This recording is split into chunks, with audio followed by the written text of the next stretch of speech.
Hello again, everybody, and welcome to another fantastic, fabulous edition of the Jim Cornette Experience. Today here on the program, another outlaw promotion has jumped on Tony Khan's gravy train. Pat McAfee is still the best heel in professional wrestling. Gee, my old LaSalle runs great, and some memories of Pat Patterson. And joining me to do this, Hawaiian Brian, the podcasting lion, the king of the Arcadian Vanguard Podcast Network, Mr. Co-host to you. He won the Intercontinental Podcast Championship title in a tournament in Rio de Janeiro. Ladies and gentlemen, your friend and mine, the great Brian Last. Aloha, Jim. A pleasure to be here once again. An action-packed episode we have in store for everyone, it sounds like, this week. Well, boy, you sound like you're on your ass. Somebody hook a set of jumper cables up to your nuts and get you. Listen to me. I've got energy today. No, I'm in a good mood. I'll get out of here. I'm in a good mood today because I finally had that mental breakdown that everybody's been forecasting for so long, and now I'm happy. I had a mental breakdown, and it turned me normal. And I appreciate. What are you laughing? What mental breakdown? Mental misfortune. I'm very stressed. I'm verklempt, as Finkel would say. Bumfuzzled, as Aunt Lola would remark. For a person who almost never leaves my house, I have more chaos going on in my life. And by the way, I know there's people digging ditches and people are unemployed and have COVID and etc. So I'm not complaining, but I am relating that that's why we're late today. I'm taking the heat again, or why we're late, a day late, and $1 short probably by the time we get finished with this thing. But I've had a lot going on in the last 24 to 36 hours, and we try to make sure that all of our responsibilities are met. We got the experience. We got the drive-through. We got the YouTube. I have the Cornette's collectibles. I can't leave these people that are anxiously awaiting their high-quality, low-cost merchandise at the holidays to make their family and friends' Christmas. I can't leave them waiting. So since I last spoke to you on the air here, this is the experience. This is my show. We last did your show, The Drive-Thru, where you're the host and I'm the star. Since I talked to you then, all I've done is fill Cornette's Collectibles orders, take deliveries of new merchandise, or not restocked merchandise, I should say, shipping supplies. The Monroe brothers, Alf and Ralph, are here 2 days in a row cleaning up and hauling off all the junk. All their work is finished. But finally, in the middle of all of this chaos, trying to make the shipping commitments, trying to make the recording commitments, the LaSalle has been delivered to Louisville. The Eagle has landed, Brian. Oh, fantastic. I've been waiting for this. If for the new viewers who are probably think I'm out of my mind, a year and a half ago, Stacy's father passed away, and we talked about that on the program. And one of the things that we mentioned that as we were, wrapping his estate up in Oklahoma and transporting things places and making sure all the stuff was done straight, was he had bought and owned for 50 years a 1929 Cadillac LaSalle. And you made mockery of it, saying that whenever we got it cleaned up, fixed up, running again, whatever, that you had to have a video of me driving down the street like FDR with the top hat and the monocle and everything. No. You got it kind of wrong. I did talk about that, and you did agree to wear a top hat and drive down the street while we film it, and you could wave to the camera wearing your top hat, driving the car. You agreed to this. And then I'll run for president and start, Social Security and all kinds of anyway. But here was the issue, and this is why it's taken so long, because it spent those 50 years in two places, in a barn in California and a barn in Oklahoma. And so from the barn in Oklahoma, there was a friend of her dad's that had a trailer and was able to take it out of that barn and take it to his place. Right outside of Spiro, Oklahoma. So we're not talking about right on the main road here. But he took it to his place. He kept it safe and covered up and everything and then COVID started and we've, got behind on this. But the podcast here saved me. The cult of Cornette, those listeners out there, you people hold great power in your hands. And with great power comes great responsibility.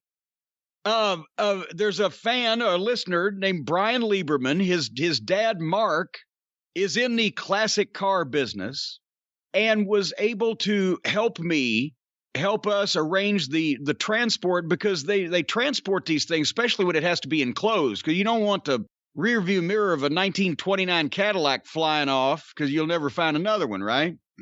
So they have these big car transport trucks that they haul these collector's items, these various things in. He helped hook me up with that, because Brian listens to the show, and they're both wonderful people. But then here, because of the fact that it was coming on one of these giant car transport trucks to Louisville, we had to meet him somewhere and get a smaller trailer to transfer it to then take it to the storage facility that we're going to have, and a trailer that could get in that, right? It can't take one of these giant fucking trucks. So anyway, the chain of command of this thing was a guy with a trailer and a pickup truck got it out of this barn, took it across the creek and down to his place, where then he took it to a giant church parking lot in Spiro, Oklahoma, where a big truck could get to it, where they transferred it. This thing is so heavy. They didn't have aluminum. They didn't have fiberglass. They didn't have anything but steel and glass back then. So it weighed like 6,000 pounds. They broke the winch getting it in the fucking truck. Then they haul it in that truck all the way to Louisville. We meet at a Walmart parking lot at 7:30 this morning in the coldness and the raininess and coldness, and transfer it to another trailer, enclosed, that this guy had that I got here in town with his truck, so that then he could take it, and he followed us over to the storage facility, where then he had brought two guys, because one of the tires is flat, because it's the original fucking tires. The tires are 90 years old. One of the tires is flat, so they have to get behind it. I said, hey, I'm not paying for the hernia surgery, right? And they pushed it out of the one trailer into the storage unit, and it fit, boom, just like a hand in a glove. Boom, and now the LaSalle has landed. And then I had just enough time to jump back in Black Beauty and rush back across to where I'd come from to get to the post office to still not miss a day of shipping, folks. Almost 100 Cornette's Collectibles packages went out after this, at which point in time, I rushed back home and watched 2 hours of good to medium to rotten wrestling. 4 hours, 2 shows of good to medium to rotten wrestling. We'll adjudicate those percentages here shortly. And then rushed up here at my command central at the castle to broadcast to the people. I almost never leave home and try not to be employed, and am still running with my hair on fire from one thing to another constantly. You want to ride in my LaSalle, Brian? I don't, but to go back to what we were talking about earlier. God, you just blew off actually, it's Stacy's LaSalle. It's mine by marriage, but you don't want to, you just blew that off. I'd much rather see you in a top hat, waving to people as you slowly drive down the streets of Louisville, Kentucky. And I don't even remember, did we say monocle when we originally talked about this? Do you remember? I don't know, but I think I have to have the monocle, don't I? Do I have to get polio? You don't. You don't have to get polio. Too soon for FDR? It's too soon for polio jokes. Despite Jonas Salk's fantastic work. But those vaccines. That's right. Some people don't trust those things. But I think you need to do this, because you promised the listeners, and unless you want to be labeled a liar, and I can't imagine you want to be called a liar. All right, well, we've got to get some work done on it. It's not going to be driving down the city street at this point right now. But I think even if it was on a trailer being pulled down the street, as long as you were in it in a top hat, potentially with a monocle, again, smiling and waving, I think that's really what it's about. It's just, it has to be in motion. It doesn't have to be driving. So you mean I got to get another 4 guys to pull this 6,000 pounds of solid American steel back out of here, put it up on another trailer, and drive it down the road just to wave at a camera for your enjoyment? You can tell these stooges that they will be stars on YouTube instantly.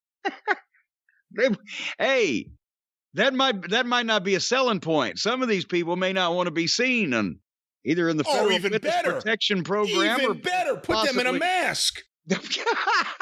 Even better. Then I'm just Brody Lee running the Dork Order. Brody Lee doesn't have a LaSalle. Brody Lee ain't LaSalle cool, baby. That's right. It's got the original plates. Oh, cool. 1929. What state? California. Originally California. Wow. Yes. Cool. As a matter of fact, there may be bones in there's a trunk. You know, the trunk is actually a trunk. Because the trunk of the car in those days was a platform on the back of the car that you set an actual trunk. One of those humpback trunks or flat top trunks or whatever that you put extra shit in that you were carrying around, and that's why it's called the trunk. It's the boot over in the UK, but I don't know why they would have carried shoes on the back of the fucking car. But I digress. I think there may be some human bones. I think that in there somewhere. That trunk's going to be mighty helpful for when you go to the post office. Well, that's an excellent segue, Brian, because this is the time of the program where I usually give the merchandise update, and I say if you've ordered from JimCornette.com at Cornette's Collectibles over the last X period of time, well, I'm X days behind, or I've got an X day turnaround, or this is what's going on. I don't know what the fuck's going on. Because at this point, they've taken me at my word, and I appreciate that y'all have. Over the last couple weeks, get your orders in early for Christmas because they're coming in at record pace. So instead of having a particular turnaround time, I've been doing stacks of T-shirt orders, stacks of face mask orders, stacks of book orders, stacks of DV orders. There's the internationals over there.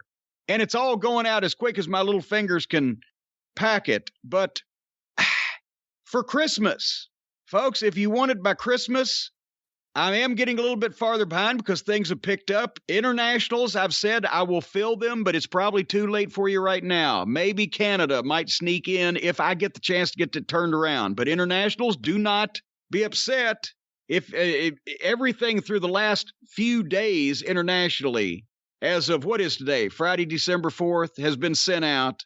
So, you know, if you ordered before December 1st, you're looking pretty good. It's in the mail and you should get it. But at this point, if you haven't ordered now in the turnaround, domestically, the next 3 or 4 days are crucial, ladies and gentlemen, because we're heading into a dark winter. It's going to take me a week probably to turn most of this stuff around. Some things may be 2 or 3 days, but as we said, it's the luck of the draw. So if your orders are in by December the 8th, I've got a week to turn them around, get them in the mail by the 15th, 16th, 17th. You should be fine, too. If you order by December 10th, it may be okay by Christmas if you're not that far away from me. And after that, it's not my fault, to quote gorgeous Jimmy Garvin. But I'm still going to be filling the orders, but with the mail these days and et cetera, et cetera. So get it in as quickly as you can. I'm not even going to sell any of the products. They obviously sell themselves. And do remember that as of December 31st, the Cornette's Collectibles store at JimCornette.com will be closed for the month of January while we restock, refresh, and recharge. And obviously, I will still, as anything that comes in through the evening of December 31st will go out immediately afterwards. Oh, that's nice of you. Well, it's a business. It's not. I'm not being beneficent. As okay, send me some money and maybe I'll send you your shit, or I'll just wait a month or two. No, it's a business here. I'm trying to explain everything to everybody so they don't email me or tweet me and ask me questions. They still will. Haven't you I was about to say, what do you think the odds are? A bunch of people are going to say, where the fuck's the store in January? Where the fuck is it? Or I ordered December 22nd. It's already Christmas Eve. Why is it not here? Anyway. Someone just tweeted me, where's the experience? And I'm thinking, did you not see the post that Jim put up yesterday that was liked by a couple thousand people? Well, besides that, we're at the point that we're recording this right now. The normal experience, if it was on the normal day, wouldn't be out yet anyway. Actually, that's true. That's a good point. Fucking short attention span motherfuckers. Anyway, speaking of short attention span motherfuckers, I will not spend an inordinate amount of time on this, but he's still squealing that the election was rigged. I'm following him on Twitter now. because I want to see this idiot melt down in a puddle of mental jelly. His brains turn to mush as he realizes what a loser and a piece of shit and a shame he is and a stain on the entire world. I'm loving it. He, in capital letters, he tweeted, "The election was rigged." Like, that's not even new material anymore. He's just saying it over and over, trying to get his suckers to believe it. I couldn't have lost fair and square. Whee! So he is about to be in the rearview mirror, but here's the thing. I just want to once again apologize to the international community. The United States, Brian, all of us as a country have this stain on us, and this country has a lot of work to do in the new Biden administration and everybody involved before anybody else in the world can trust us again. I was looking at a news report last night, which brought this to my mind, of what other countries and other people think of it. You've seen the famous tweet, and I'm sure there's more than one sign, but from a pub in the UK, the sign out front, "All Americans must be accompanied by an adult." Except they're at least laughing at us, but is it worse to be laughed at, or is it worse for the serious commentators and people who pay attention to shit, and are not just blowing it off, who realize what kind of danger we put the stability of at least the free world, as they call it, in, if not the whole world in general? And how long is it going to be before these people can trust us not to do this shit again? 20 years? Longer? Ever? We put not even a hidden one, but an obvious criminal, tax cheat, real estate fraud, con man, grifter, intellectually incurious ignoramus, amateur politician, habitual liar, pathological narcissist in charge of the biggest nuclear stockpile in the world for 4 years and just barely took it away from him. And there's people who think he ought to still have it. So I think are you planning any international travel over the next few years, Brian? To foreign countries, even Canada, Mexico, the UK, Germany, Australia, Namibia, anywhere? Right now, I'm not planning any travel anywhere for the foreseeable future until we get a hold of the coronavirus. But you also left out Flim Flam Man. Flim Flam! They shot scenes for the Flim Flam Man starring George Scott out in eastern Kentucky. Ah, no shit. They sure did, 1967. Anyway, anybody who's planning international travel, I think if you're in a foreign country, try not to wear any obvious American brands on your clothing. Keep your head down and speak when spoken to for the next 20 years or so till the heat's off, because it might be an automatic punch in the face. Just and try to work on your British accents if you go to the UK, or just mutter and tweet a little bit if you go to any non-English speaking country. I think I would go like full Andy Kaufman foreign man. Yes, thank you very much. Oh, yes. Yes, I am not an American. Ridiculous. Fuck in front of the whole world. All right, speaking of which, I've got an email here that may answer certain questions, bring to light certain things. Taking a sip of Sprite Zero here from Matthew. Don't you see, Matthew? Mr. Cornette, he addresses me, and I like that tone. I have smartened myself up to your business. Your co-host hails from New York, a pizza mecca. Yet he books his pie like AEW books a match on a football field. Your co-host claims that biscuits and gravy aren't a breakfast food in the North when the dish can be found at any respectable breakfast establishment in all 50 states, and when his fellow New Yorker Paul Heyman looks like biscuits and gravy in human form. Oh, that's awful. Perceptive, but your co-host claims his non-Christian identity prevents him from enjoying a Christmas story, while non-Christians like you and I love this cinema classic. Mr. Cornette. Cinema classic. Get the fuck out of here. Get the fuck out of here. A Christmas story. It'll shoot your eye out. Mr. Cornette, in this era where the wrestling business is exposed and everyone thinks they know everything, in this era where a nationally televised promotion tells us heels and baby faces don't exist anymore, it's you, Mr. Cornette, who is out to prove it is still possible to get heat around the wrestling business. The great Brian Last is you creating wrestling's finest heel. The co-host is all a work makes a lot more sense than the idea of any real person having such terrible taste in food and film as what we hear on the podcast. Bravo, Mr. Cornette, for proving even in 2020, you can still work the marks. Would you care to respond? I would Mr. love to Last? respond. First, let me ask you a question. This Matthew, if that is indeed his real name, did this dumbbell say where he's from? Hold on, let me see if there's any clues here. No, it's a general Gmail type of thing. There's no particular. He uses excellent grammar. Were you looking for Gmail? Were you looking for his address to get a clue to where he's from? Well, no, usually something that's like .uk or whatever. Okay, that's true. You know, you that's see true. where I'm going. Yeah. See, you're backing up now. I'm backing up.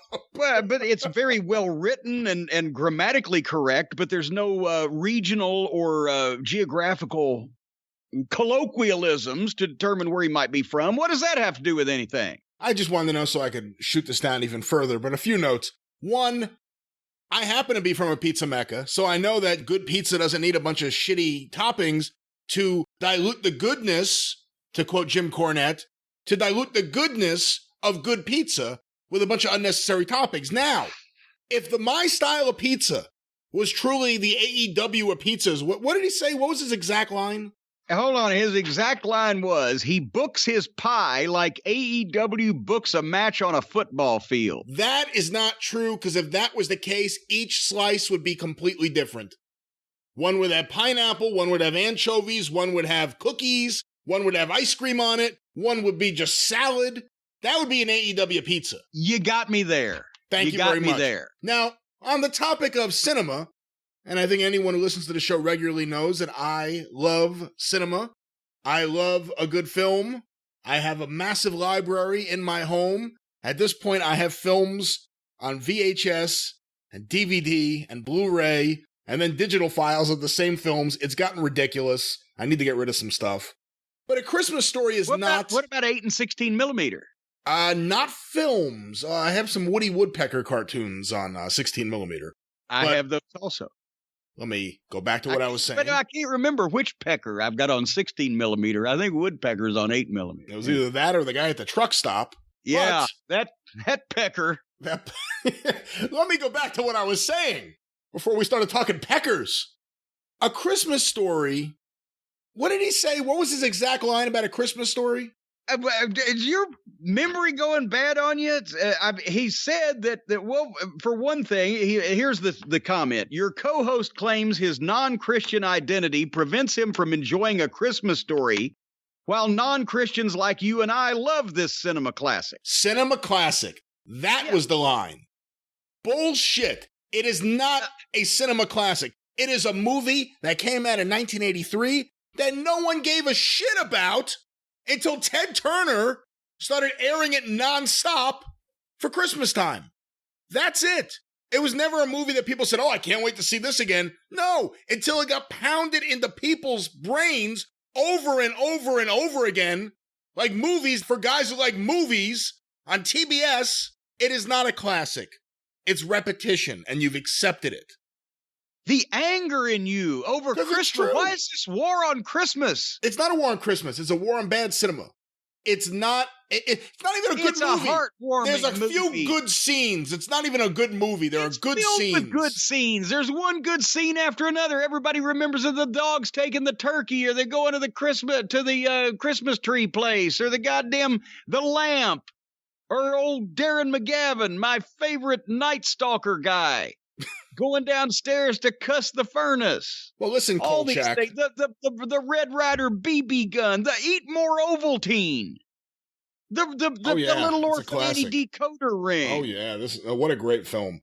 Listen, you want to talk about a Christmas classic? March of the Wooden Soldiers airs every year up here in New York.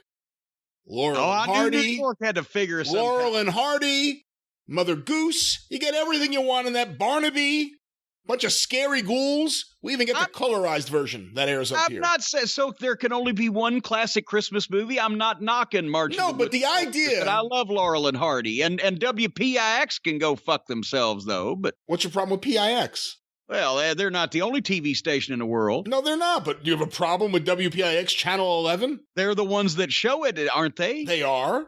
Well, fuck them then. They also have the Honeymooners They ought to be Marathon. showing A Christmas Story. They also have why? Because TBS is airing it nonstop for, 2 days? Well, they can compete. Which is the only reason anyone considers it a classic, because Turner aired it nonstop, a tradition that continues to this day. That's it. If you had to rely on people renting it and watching it and seeking it out, it wouldn't be a classic because no one would see it. It's the repetition, because Ted Turner at times could be lazy. It's the repetition from it airing on TBS and Turner Networks over and over and over again. Now you're starting in the mid-90s. I never heard anyone before, 95 or 96, talk about what a classic A Christmas Story is. Well, sometimes these little gems are overlooked in the entertainment world, and the true. big budget. That's true. That's Casablanca the big took a while. Emissions get over. That's true. Yeah. Casablanca was just one of, 500 Bogart films released that year. I understand. Yeah. But no. Anyway, the idea that everyone has to say accept you won't watch a Charlie Brown Christmas. No, watch that. That's a classic. I wouldn't call it a whatever this guy said, a cinema classic. Cinema classic. But it's a classic. It's a classic. Name another movie with that kid from A Christmas Story, the blonde kid with the glasses. Name another movie with him. I can't remember what his fucking name even is. As the actor's name. I don't care. And that says something, because you remember every minute name of every minute actor in every film you've ever seen. Besides for Darren McGavin, all those people only exist to entertain me in A Christmas Story. That kid was in another movie in the 80s. I just thought of it. It was him and Joaquin Phoenix and some other kid, and they rescue a Russian, I don't know, sailor, but like a submarine something. This Russian military guy comes up to the shore. I think his name was Misha, and they rescue him and they put his shoulder back in place. And that's all I remember about this movie. I saw it in the 80s. I haven't seen it since. Yeah, big fan of cinema. But boy, that kid's career really took off after that film. Well, that's because he did it so brilliantly the first time he was typecast forevermore in a Christmas cinema classic. Have they announced yet where and when AEW is doing their table read?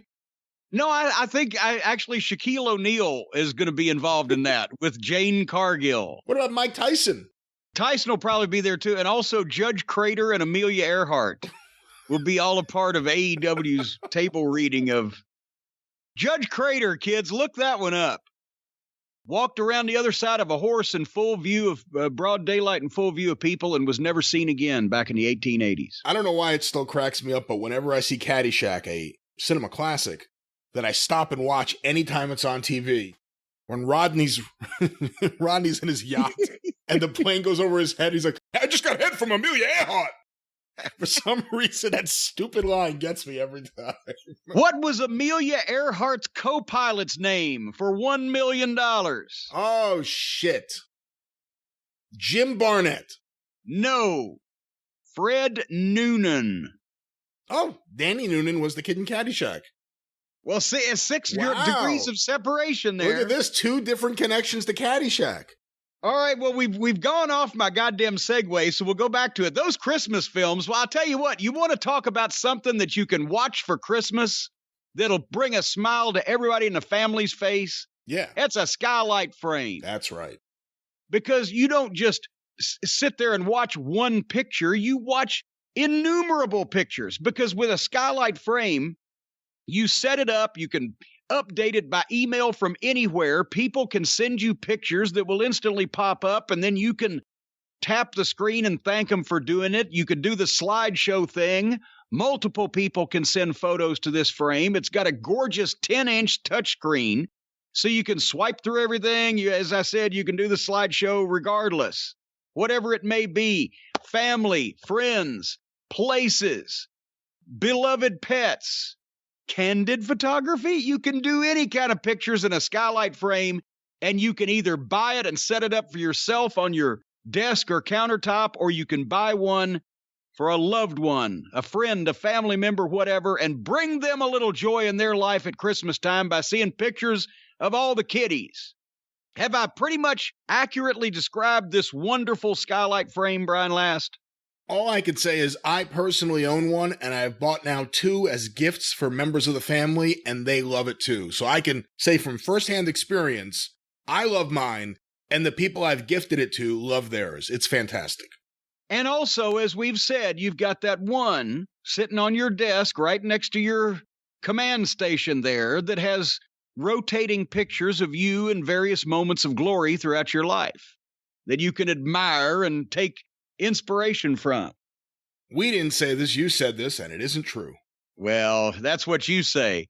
Folks, anyway, there's 100% satisfaction guaranteed. If you do not love your skylight frame, they'll give you a full refund. Remember, you can buy it, set it up, you can preload it and send it out as is, or you can send it to somebody and everybody can send them the pictures. They call them importing pictures these days. Anyway, just go to skylightframe.com. That's SKYLIGHTFRAME, skylightframe.com. Everybody listening to this show knows how to spell that stuff. Those words aren't too big. And use the promo code DRIVE.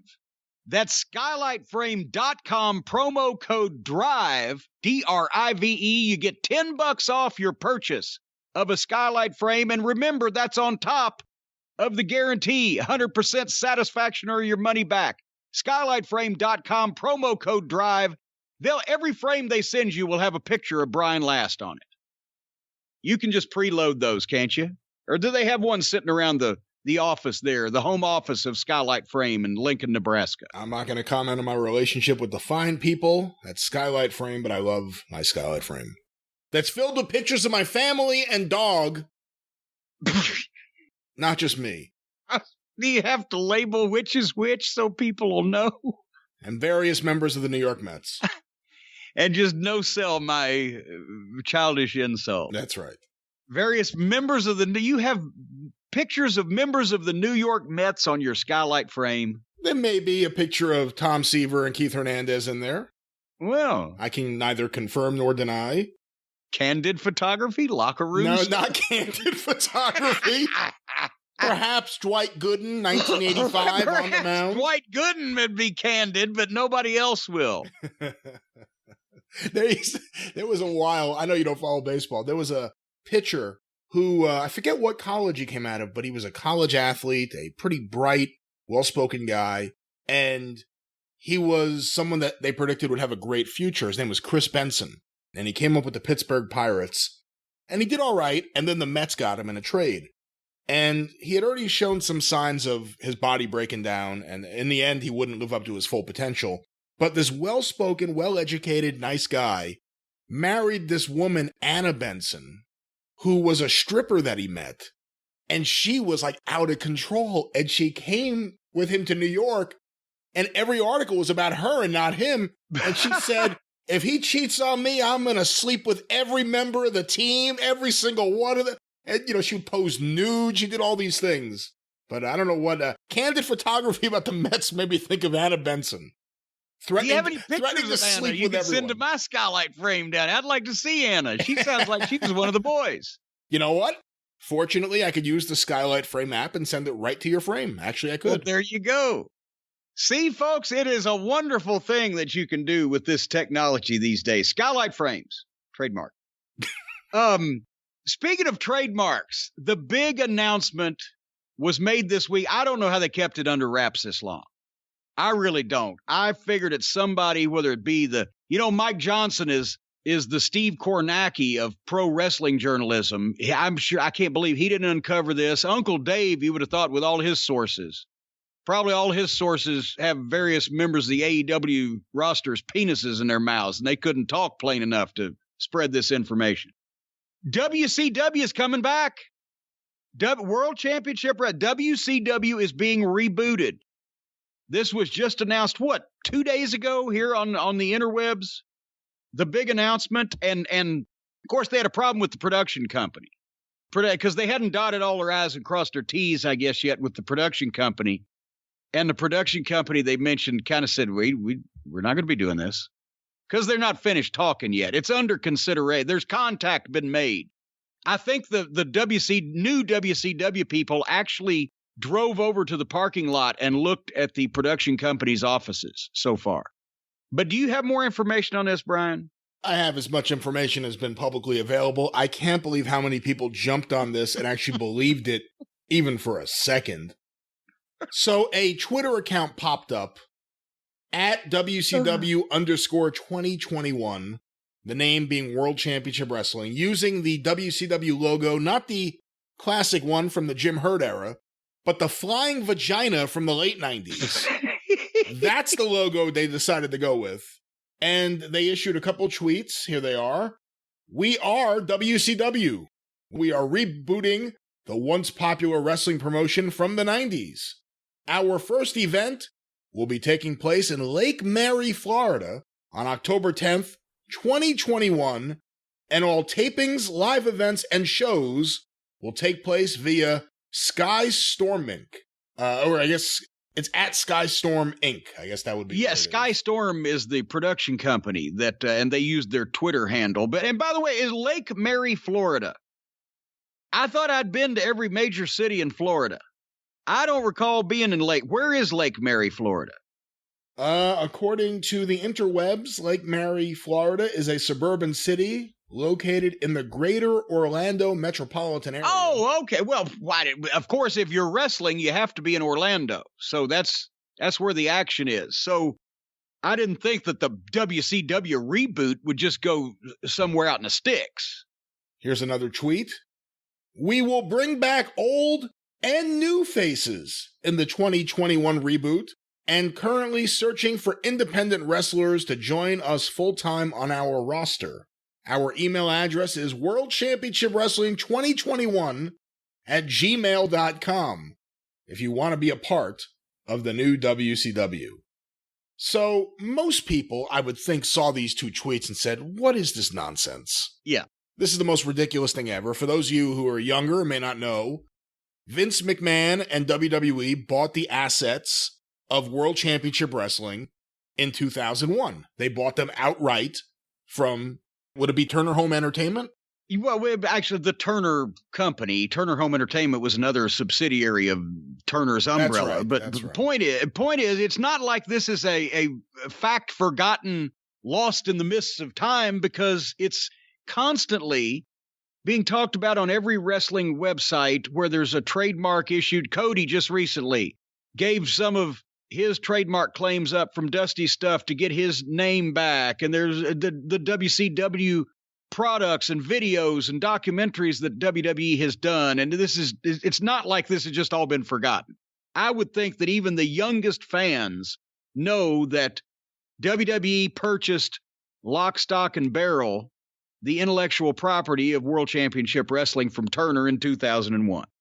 Well, obviously, some people, like we said, doubted the integrity of this account and these statements, so they put out a memo, again with the flying vagina logo. By the way, maybe the worst major wrestling promotion logo of all time. That WCW logo from the last couple of years. I think they were trying to go for like something cool and Star Trek-y and cellular-like, and it just looks like a fucking limp amoeba.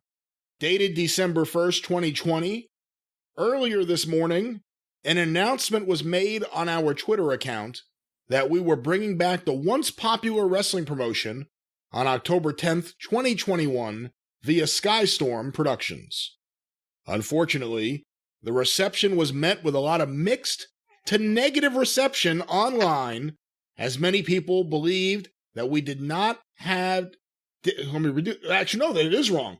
That we did not had any rights to the original WCW and thought this was a hoax, which led to our original tweet being criticized. We want to ensure fans of the upcoming WCW reboot that we do in fact have rights to the original property. However, World Wrestling Entertainment, WWE, told us that we can have only 50% of the original WCW, meaning that we can have the rights to some of the logos, pay-per-views, merchandise, and character names. This afternoon, we contacted Skystorm Productions via Gmail in regards to having future tapings and events at Lake Mary, Florida for next year and in the future. So they sent him an email saying, hey, can we do some shit with you people? Via Gmail. Via Gmail.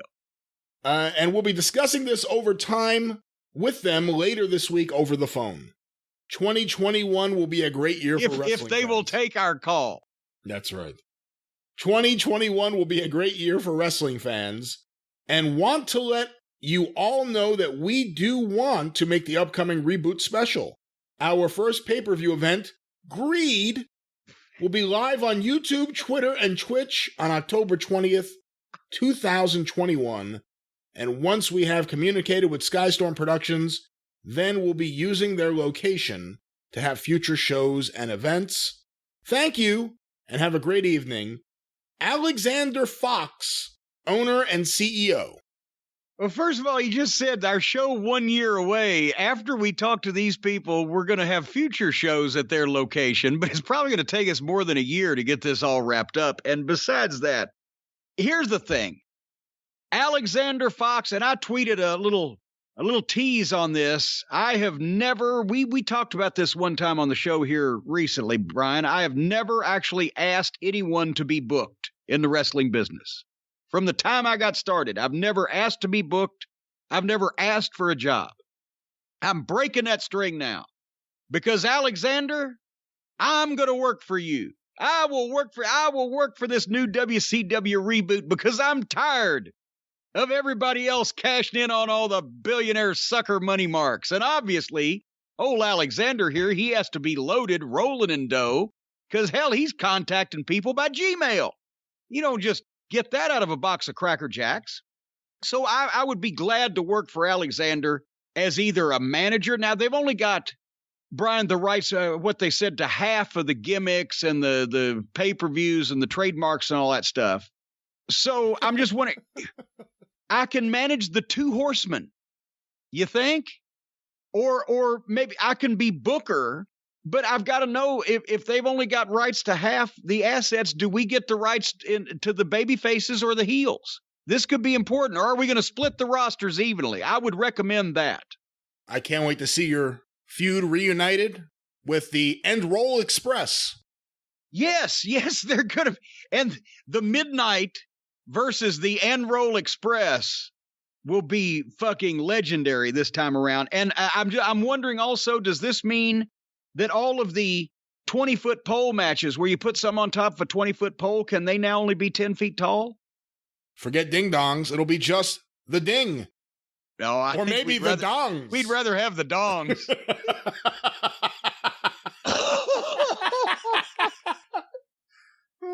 So do you see why? Here's the thing. It's either some dumb, stupid moron like this spreading this stuff around, or it's an actual billionaire money mark actually doing this shit just often enough to give people the thought that maybe this is real too. But this is ridiculous.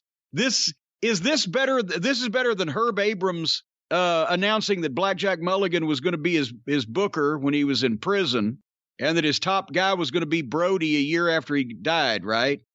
You know, when I first saw this, it was on Twitter. Someone retweeted it. They quote tweeted it, and they said, and I wish I can give this person credit because it popped me. It said, "Here's Jerry McDivitt's Christmas present." I have a comment. I have a statement from Skystorm Productions. Oh. This is a quote that was given to WrestleZone, which is one of these wrestling news websites. "We have not made any arrangements, partnerships, or agreements with WCW," Skystorm producer John Haslam told WrestleZone via email. "We received email inquiry for production services on December 1st, early this morning, and have responded to the inquiry, but no discussion has been made as of yet. The posting on Facebook and Twitter was done without our knowledge or consent."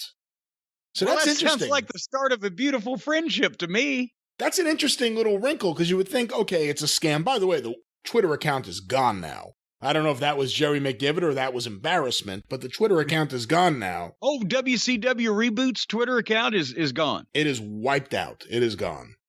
Well, But someone did contact Skystorm. That's the interesting part. And say, hey, you know, We made an announcement. We need to get you on the team now. It lasted almost as long as WCW did under Russo. 2 days. Well, folks, if you believe Alexander Fox and his WCW reboot, you need to talk to somebody. But if you have serious issues and real problems, unlike the goofballs that populate the wrestling industry, you need to talk to an experienced professional, a therapist. And that's exactly what the folks at BetterHelp give you. We've talked about it on the program. We've had emails from some of the listeners out there that have availed themselves of the services, and it's been a help. It can be a help to you too, especially if you don't want to go out in public. You don't have this type of services available where you live. You're out in Spiro, Oklahoma, wherever it may be. With BetterHelp, they assess your needs. They match you with your own licensed professional therapist. It's professional counseling done securely online, and they've got a broad range of expertise for many different areas and genres, etc. You can log into your account anytime, send messages to your counselor. You get responses. You can schedule weekly video or phone sessions. They're committed to facilitating great therapeutic matches, and they want you to start living a happier life today. Everybody needs somebody to talk to except me. I need fewer people to talk to because then more people would like me better. If I talk to fewer people, more people would like me. It's amazing how that goes together. Anyway, go to their website, read the testimonials. They're posted daily, betterhelp.com. That's betterhelp.com. And if you go to betterhelp.com and use the /JCE, then as a special offer to Jim Cornette Experience listeners, you get 10% off your first month's services. betterhelp.com/JCE for 10% off. Join the over 1 million people taking charge of their mental health with the help of an experienced professional. As a matter of fact, they're hiring additional counselors. They've been expanding it. I guess due to the COVID year and everybody going online, they're recruiting additional counselors everywhere. So this is a way everybody can communicate. Brian, who would you like to communicate with? Tom Seaver. Oh, can you get your mind out of baseball? I could try. Or at least keep it on Anna Benson. That was her name, right? Indeed, that was her name. You'll be seeing her pictures later today on your skylight frame. I remember these things just fine. All right, here's something I forgot. I'd made a note, and so this is old news, but it's still applicable. Did you hear about old Nia Jax? What she tweeted here about? This is probably about a month ago. Well, it's Nia Jax. Let me just clarify. Well, you say tomato, whatever the case. Nia Jax. She tweeted about a month ago. I don't remember what she tweeted. I may have seen it, but I don't remember. It was in response to some comment about mask wearing in some context, but this was her quote in responding to people being pro-mask wearing. God made my immune system, and I trust him the most. Wow. So, on so many levels, number one, if you're going to go that route, didn't God make the doctors and the scientists and the responsible leaders who are telling you to wear a mask? Or are they tools of the devil?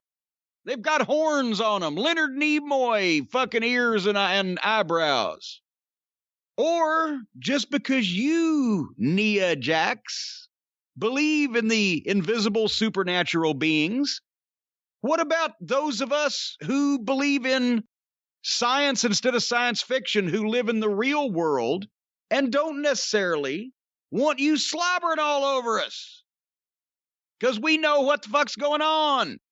And we do not have invisible force fields or the supernatural beings to protect us. We live on Earth. And so I'm not even going to beat her. I think instead of, shouldn't she ought to stick to spreading injury instead of branching out to disease? Did you see that one clip of her this week that was going around? Obviously, we don't watch Raw. I think it was on Raw. Well, this was on Twitter, though. They got so far off kilter. There was 3 girls involved in this spot, and they were on different highways, different books, much less different pages. And somewhere or another, one girl just kind of ducked something that she didn't throw, and then the other girl was supposed to drop down and Nia Jax was going to fly through the ropes, but it looked like she just ran across the ring and just jumped out on the floor and wondered what happened as everybody else fell down that she ran past. I don't know what the fuck they were going for. It's almost as if she only has a job because of The Rock.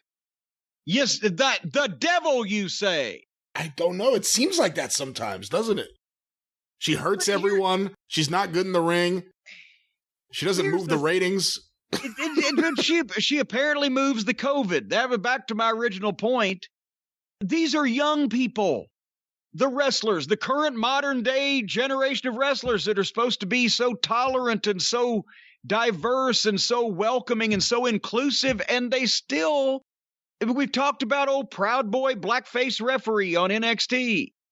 They're still out there in the fucking woods, whether it's not youth or age, it's a state of mind, such as intelligence and reason versus what the fuck are you thinking? And so that's probably why they get COVID outbreaks in their various ranks, because they've still got these young people with these old ass backwards ideas on their roster and in their company.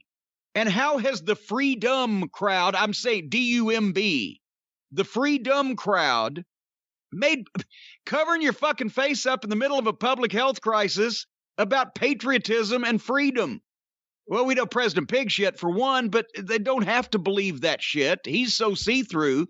They believe it in their bones that this is all a liberal conspiracy and it's not real, and that they should not, if they don't wear a mask, they show that they have rights.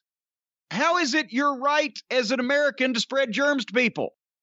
An economic everybody's worried about the economic shutdown. An economic shutdown is a lot different from wearing a mask, which once you buy one of them, from then on, the act is free, right? And maybe we could keep more shit open if these stupid freedom, patriot, flag-waving, God-fearing knuckleheads would cover up their slobbering faces. And the big crowds, unnecessary crowds. I'm not talking about people that have to go to work, that have jobs that have to be performed, the first responders, the people that have to be out and about. I'm not even talking about seeing Aunt Fanny at Christmas in your immediate family. But hey, let's all go to a crowded bar or a Trump rally or Sturgis. It just to show everybody that we're not going to be deprived of our rights and our freedoms, to spread disease to everybody. You stupid, irresponsible, Neanderthal, Cro-Magnon, cave-dwelling, knuckle-dragging, mouth-breathing, moronic, ass-backwards, QAnon-believing nitwits. Just keep relying on God and the United States Constitution for your medical advice, and I'm going to be over here not being intubated. God made my immune system, so I trust it more than the fucking leading scientists in the world who say just cover yourself up. Fuck. Brian, if you don't want to go out to eat, or you can't go out to eat because indoor dining is prohibited, and you don't want to run across people like Nia Jax that won't cover their face up, you know what I got for you? What's that? Omaha steaks, baby. Oh, that's good. Oh, that's good. I know you, the filet mignon addict that you are, 2 or 3 times a week. Let me jump in before you go any further. You're like Flair with sex, with filet mignon. I have never thought of that comparison, but I'll take it. I'll be like Flair with sex about my steaks. And I love Omaha steaks, but I have to say, this past week, I decided to have some of the burgers. Great burgers. There you go.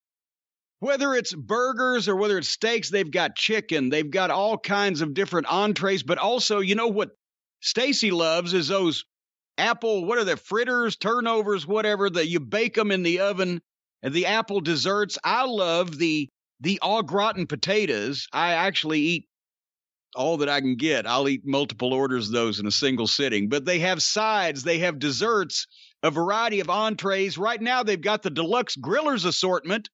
And when you get the deluxe grillers assortment package, you get 4 free burgers and a free digital meat thermometer at a price available only to my listeners. Well, that doesn't make sense. The burgers are free and the meat thermometer is free, but the package is an exclusive price. See, my packages always are exclusive and have a exclusive price. We talked about Omaha steaks before, though, those big jumbo hot dogs. They're thick as your wrist. Whatever the case may be, you want to get this delivered to your door, frozen, packaged up, fresh as a daisy, and ready to cook. Go to omahasteaks.com and enter the code JCE into the search bar, and that's where you get the special price.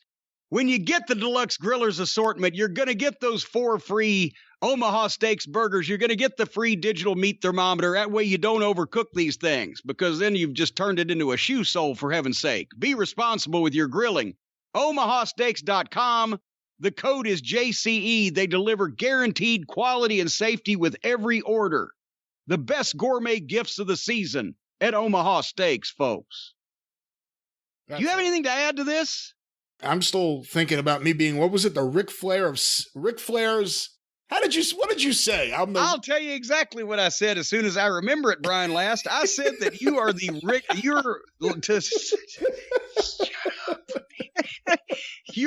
you are to filet mignon what Ric Flair is to sex. That's what it was. I'll take it. I love it. And the folks at Omaha Steaks are, well, I won't even go there.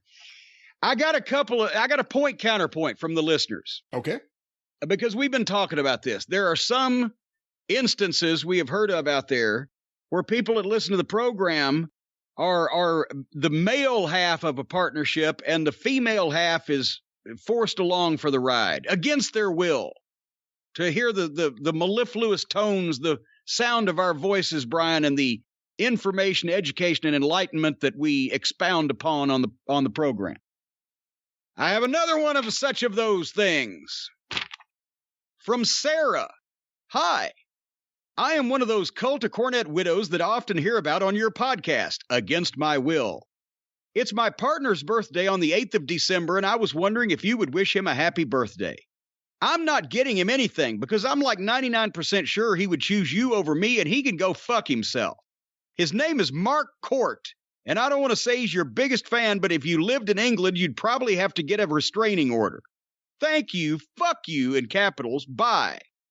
Regards, Sarah. So, hello, happy birthday, Mark Court, on the 8th of December. Sarah just told me that you can go fuck yourself because you like me better than her.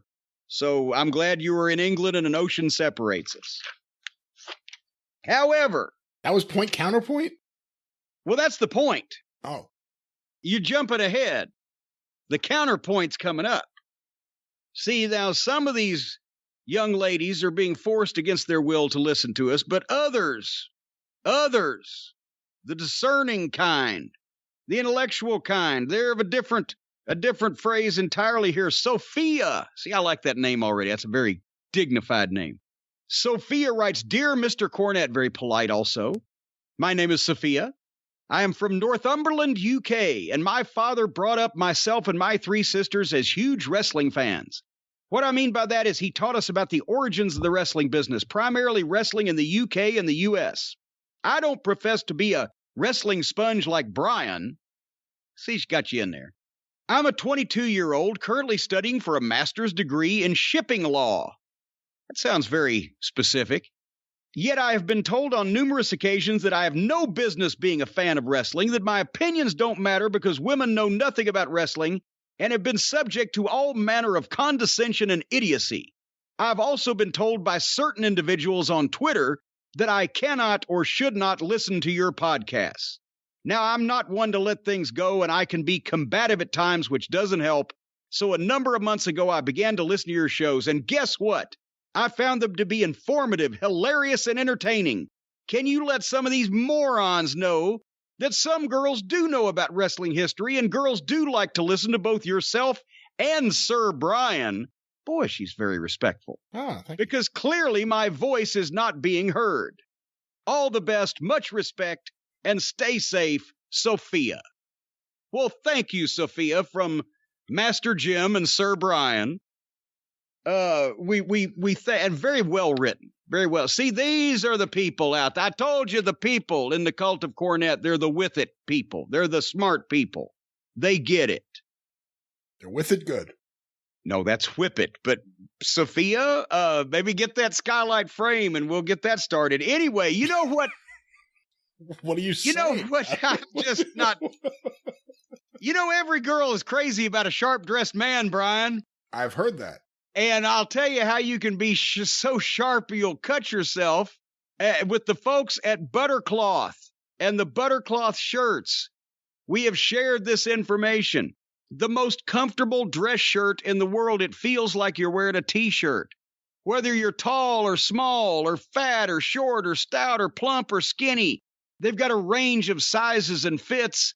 And as they say, you'll look like Friday night but feel like a Sunday morning, all snuggled up in bed with your little Sleepy Bear cap and a sippy cup of hot cocoa.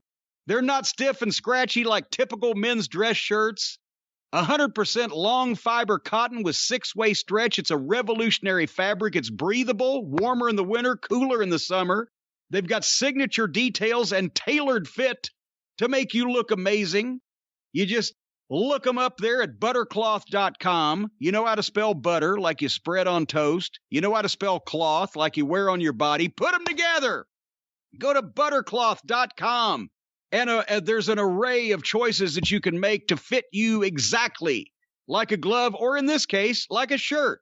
And folks, if you go to buttercloth.com and you use the /JCE, you'll get up to 50%. This is one of our biggest discounts of anything. 50% off your first purchase, up to 50% off. That's at tremendous. buttercloth.com /JCE. They will apply the discount at checkout. Buttercloth.com /JCE, up to 50% off the first purchase. You'll slip right into one of these things. It feels like you're being hugged by a puppy. Not that you're hugging a puppy, but it'll feel like you're being hugged by said puppy. Did I stutter? Well, I'm thinking about the actual semantics of it. Puppy. No, because in this, to hug a puppy, then you have to make the effort, which then you're making the puppy feel loved. But when the puppy hugs you, Brian, then you feel loved, and that buttercloth shirt spreads all over your body like a warm puppy, and you feel good and soft, and you go, ah. I will say this. They are fantastic shirts. The fact they're doing a 50% sale for our listeners, people should jump on that. They really are great shirts. I wear them all the time.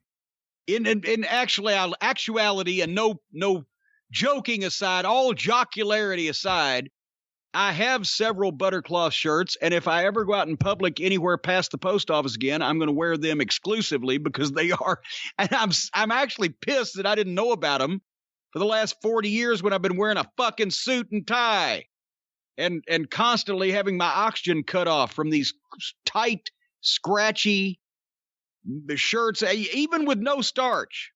A dress shirt, once you get it back from the daggum cleaners, it'll slice your neck up like a goddamn Jack the Ripper. That's what I think. Well, before we continue to have too much of a good time this week, why don't we get to some of these Wednesday night reviews? Well, that'll certainly put a kibosh on the good times. You want me to start crying? All right, well, let's some NXT thoughts, because I did cry. And actually, there was some.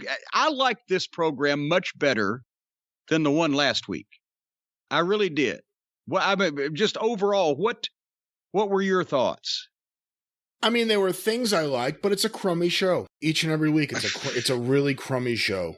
But we're looking now for just bright points, just segments. Just give me something. But it was a better show than last week. Of course, that's like being the nicest guy in prison.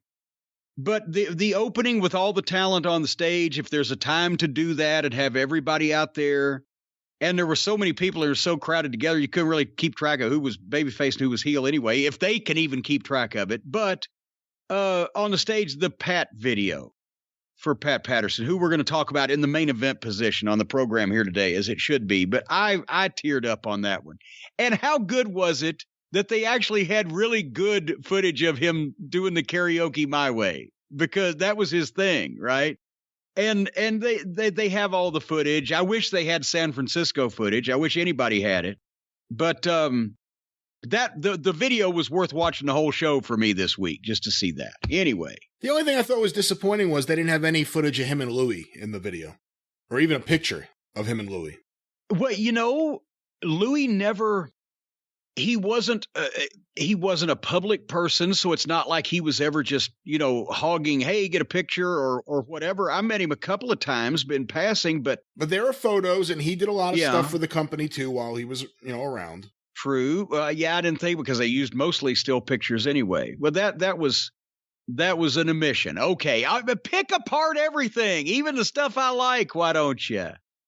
Now I know how everybody else feels. Anyway, I'm going to have an unpopular opinion here at the start of the program. I liked Damian Priest and Leon Ruffin against the Lucha Suits. I liked it. Leon is winning me over slightly, but it's just Damian Priest. My God, somebody like him only comes along once in an age. This whole angle's goofy, with Leon being the 125-pound champion, and the Johnny Sameface was on color here, sounded like a 16-year-old.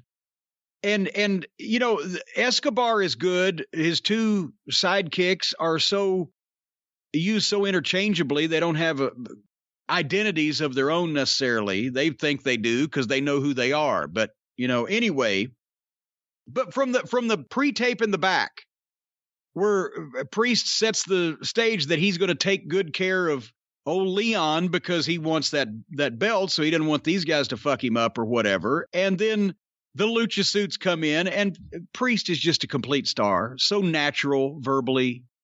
No matter what preposterous shit he's in, he sounds like he's real, doesn't he? He does, and he looks like a star. And obviously you like him because he likes archery, and you're so good at archery. But I agree with you. Actually, watching this match, I know he's really small, but I don't mind Leon Ruff, and I think he uses his size in a good way during the match. It's not like he's, one of the young bucks acting like Hulk Hogan. He uses the fact that he is a smaller guy, and he acts like a smaller guy in the match. I didn't mind that at all. I thought Gargano was a bit ridiculous playing the role of heel on commentary. What I mean is, you said it right, playing the role. That's what it is, because there are guys who just seem natural as heels.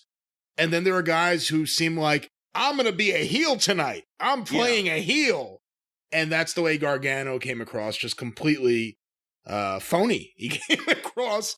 But beyond that, I thought... Well, and here's the thing with Leon, and now people are going to say, well, Cornette, you've been knocking this, blah, blah, blah. Here's the thing. I still don't like the entire angle. I don't like necessarily him being the North American champion. Some aspects of it have been comedic, and they've had Damian bogged down in a lot of this stuff, which is still all is mid-card stuff, but at least they did this right in this instance, where Priest is the big brother and Leon ducked and dodged and things. How is there room for internal organs in a person that thin? He worries me. But they worked it where he would duck and dodge, but he couldn't physically measure up to the other guys, but then Damian would bail him out. The first time they bounced Leon to the corner and he's selling with his hands up so Damian can tag himself in. He reaches over the top, Priest does, and slapped old Leon in the face. Did you see that? He tried to slap his hand that was up while Leon was selling. He missed and slapped him in the face. But with Priest, everybody's going, oh, Cornette, what the fuck? He doesn't do a tope con tornillo or whatever. His work, his facials, his timing, the flow of his shit. And he reacts to stuff, and you can see it on his face. And for the break spot, he got surprised by a dive. He was distracted by one of the fucking ghost goofs or whatever momentarily, and then a great camera shot. He looks to the side and sees the guy coming, boom, and he hits him. Oh, shit. He wasn't standing there for 3 days to catch the fucking guy. Then they got some heat on Damian, and they had to for this finish they were doing, and it was great. But he sold his leg well. He kept busy fighting from underneath. And Escobar, and I can't remember which one of his other guys was with him. That's the problem. They all look like twins. They've all got dark hair and beards, and they're wearing the same color scheme. And it's hard to tell them apart on the fly. But so finally, Priest, they put him in a position where his leg is hurt. He has to tag Leon. And Leon comes in and he has spunk. But then he tags Priest back, and Priest makes the big comeback and sets up one of the guys, give him his finish. And when he stretches his hand out, Leon tags him. So Priest says, fuck it, and hits the finish anyway. And Leon hits a splash off the top, which is great. That was perfect because Priest did the damage, but Leon gets the feel-good moment. I don't even know if he could hurt you splashing you off the top rope at 122 pounds, possibly 122 kilos. But anyway, it was a perfect finish to do, and it was a good match. It told a story, and everybody did their part. This was not bad. Hey, let me ask you a question, because obviously there's the three-way match at the War Games event. Do you think they keep the title on Leon? I hope to God not, because the other guy in the three-way is Johnny Sameface, right? Yeah. Well, how are you going to get anything good out of that? Nobody would want to see Damian Priest against a, horizontally challenged teenager. Hopefully we can get Damian up on the main roster sometime soon. Well, then we wouldn't be able to see him, and then they'd just ruin him up there.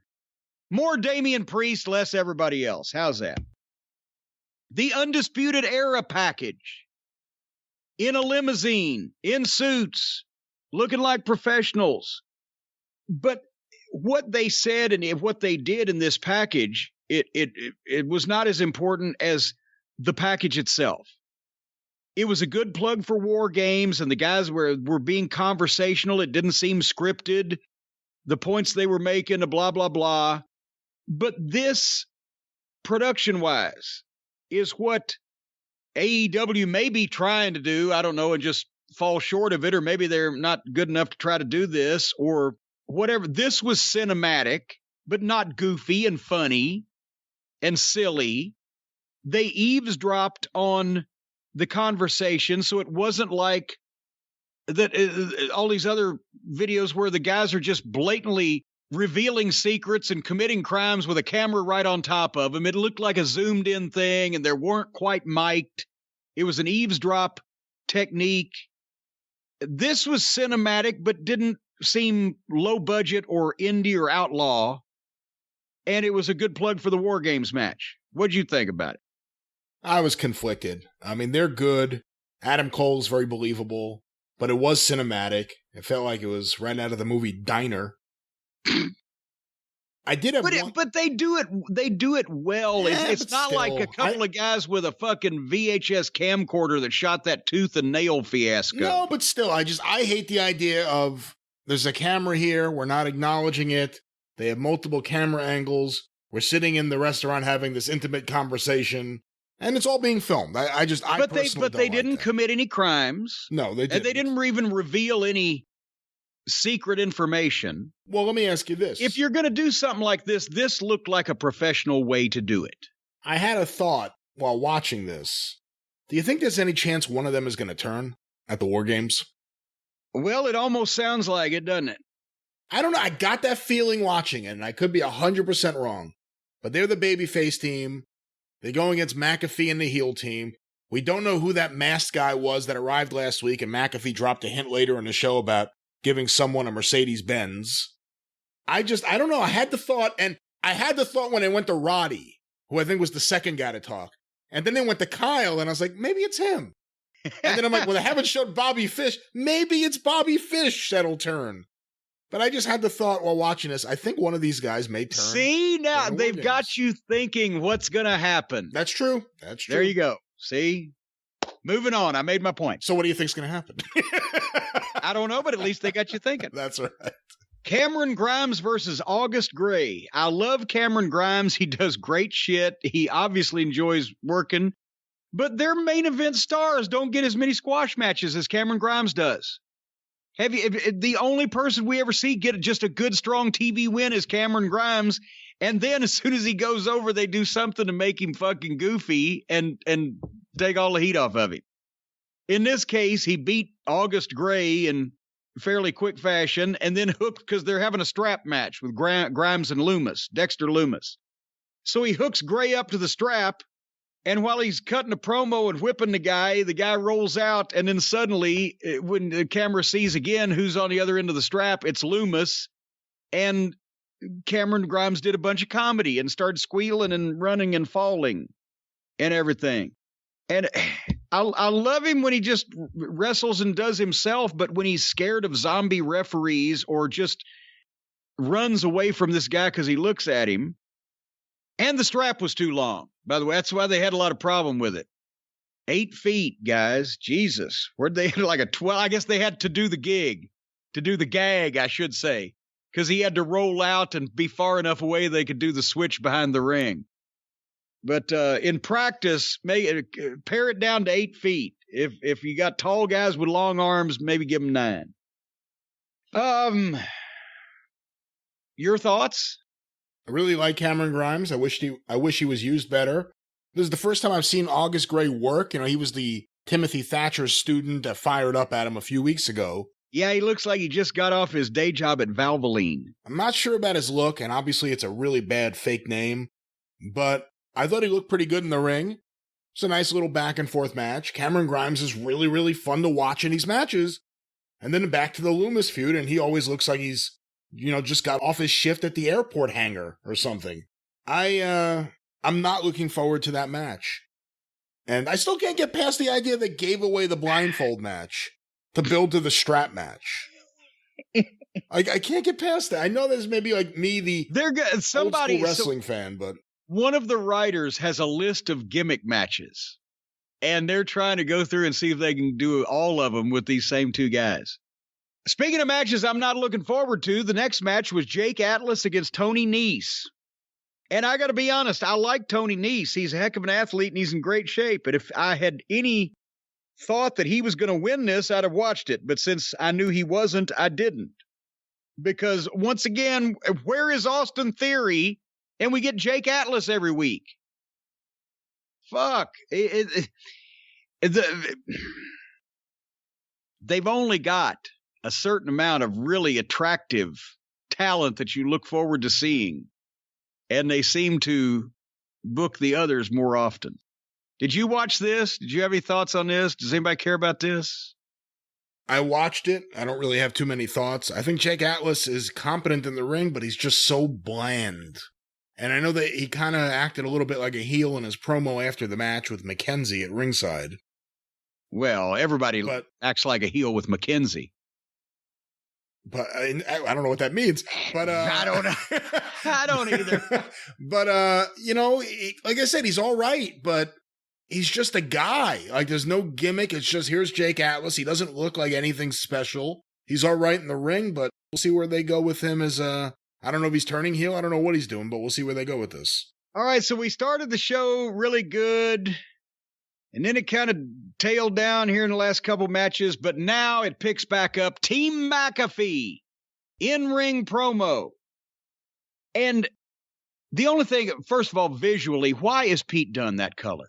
Can somebody say something to him? It's distracting to look at normal human beings and then see him with that color of it. That can't be natural. No, it can't be that even a tanning machine turned a person that color. So I don't know what the fuck's going on. But I love Pat McAfee. He paid tribute to Pat Patterson and immediately switched heel. What a heel. What a personality. Put his guys over, insulted the fans, blistered his opponents, sold the match. I love this. It was like, 6, 7, 8 minutes, whatever. It flew by. A pro wrestling promo happened in the middle of a wrestling show. Who could have thought? He gets being a heel personality. He's an obnoxious twit. I like this. What'd you think about this? I thought it was great.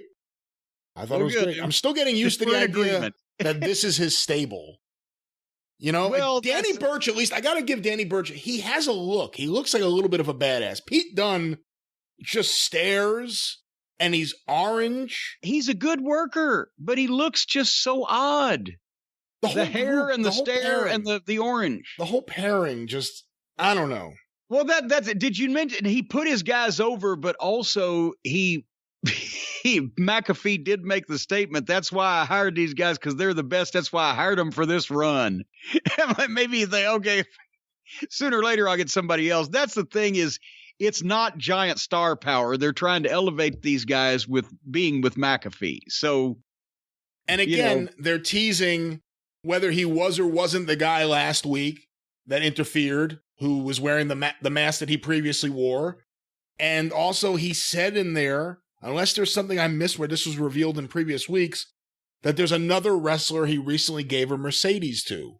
Yes. So we'll see what happens at War Games. But we can't just keep raving about him week after week, but I mean, we kill so many guys week after week. I guess someone deserves to get praised all the time. Well, yeah, the thing is, it's always good. He's really, not even just what he says, it comes out naturally.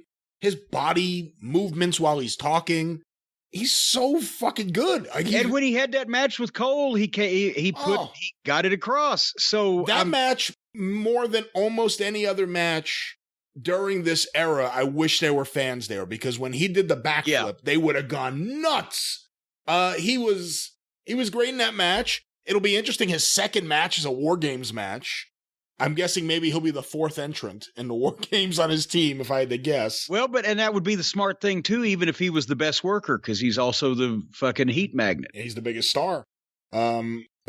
He's great. I can't say enough good about how he's been as a heel. From the moment he gets out of his car, he starts running his mouth. But anyway, hey, so we want to see at least one of the War Games matches. More on the other one later. But did you see what came next after McAfee? Yeah, you got to be loving this. You got to be loving this because you love fine cinema, and this is some Toshiro Mifune Kurosawa type shit that they're doing now with old Boa and Shia. They're waterboarding Boa and Shia now. Zaya, Shia, whatever the case.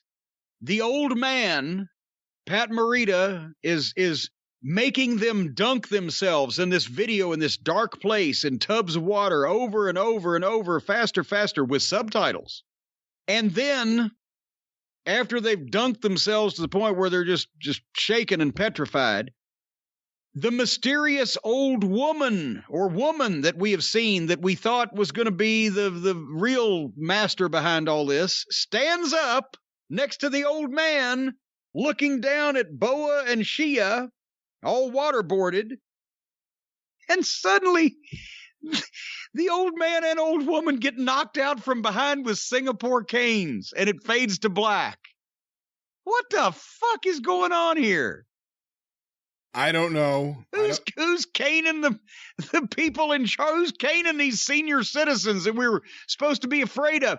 If Boa and Shia have been deathly afraid of the old man and the old woman, well, they're just going to shit themselves and be flabbergasted when we find out who's fucking beating up the old man and old woman. What the fuck is this? It's garbage. I'm not into the cinematic stuff, let alone whatever this is, and it's been now weeks they've been building this up. I can't explain it. I gotta wonder, is it the same guy? Does the guy leave the diner with the Undisputed Era and go, what's next on my schedule? Oh, I gotta go to the mysterious warehouse for the waterboarding scene. I've got to go to the basement of that Chinese restaurant. I don't know what this is.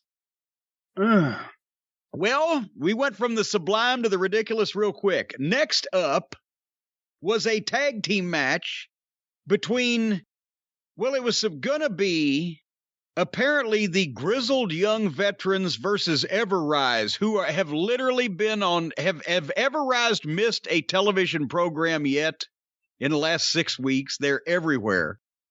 But instead, Everrise were attacked and demolished by the Imperium team of Marcel Marceau and Fabian Forte. And then they took the match with the grizzled young veterans, and I got a phone call and forgot to pause it. And I had to take the call, unlike most of them that I blow off. So, what happened here? I couldn't get into it. I hate it. Hate is a strong word.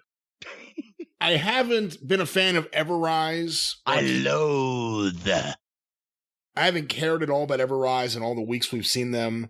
The Grizzled Young Veterans, I can't take seriously. It's the stupidest name of a tag team. Yeah, ever. That's just ridiculous. The Grizzled Young Veterans. And then all of a sudden the Imperium goofs show up again and challenge them, and I just don't. I I give AEW's tag team division a lot of shit, and there's a lot to say and a lot of shit to be given there. But the NXT tag team division is a disaster too. It's so bad. I didn't care. I don't know what happened. I don't know who won. I think Everrise came back out. I didn't pay too much attention. Alrighty then. But the next segment, Thatch as Thatch Can, and the subject was distraction. This would have been better if they hadn't just done this in the first hour. The exact same thing, wouldn't it?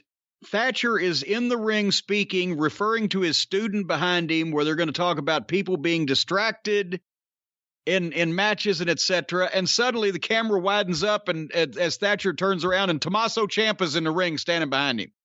Suddenly. Is everybody deaf? They can be snuck up on? Actually, no, that was the old deal. Remember, Salento Rodriguez was a deaf mute, and he was a babyface, and he could hear the heel. He could hear by feeling the heel's footsteps in the ring behind him. That's what the announcers would always say. So these people are not as aware as deaf people. But anyway. I don't blame them, though. It's probably all that crappy fake crowd noise they're piping in. Yeah, that's why they can't hear. Yeah, it's like white noise. You can't hear past it. Do you think I don't know now. I haven't been on one of these productions. I wonder if they hear that in the building or if they just are piping it through television. Because it would have to be distracting in the building. It would have to be very distracting. Hopefully they're just piping it through TV. But anyway, nevertheless, I digress.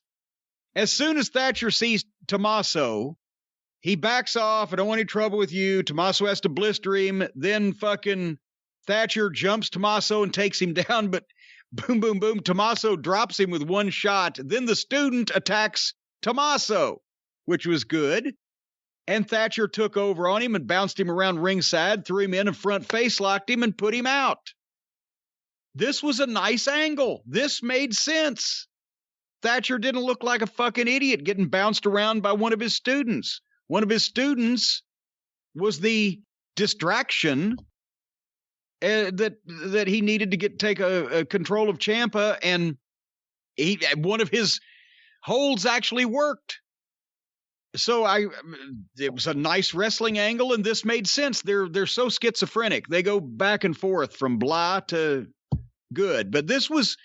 And then when Thatcher did the little promo after the break in the back, he showed some personality there. Oh, the student's learning. This was the best use of Thatcher that we've seen in, a while. Yeah, I mean, we'll see where they go from here. I like the look of the building when they do the Thatcher's Thatch Can segments. It's different lighting. It's a different look. But then you go back to the other look, and it sucks.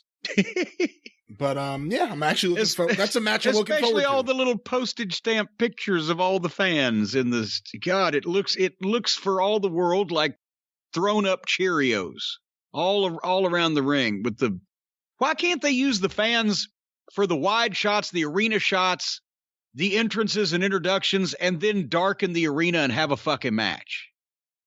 Because it's almost impossible. It hurts your eyes.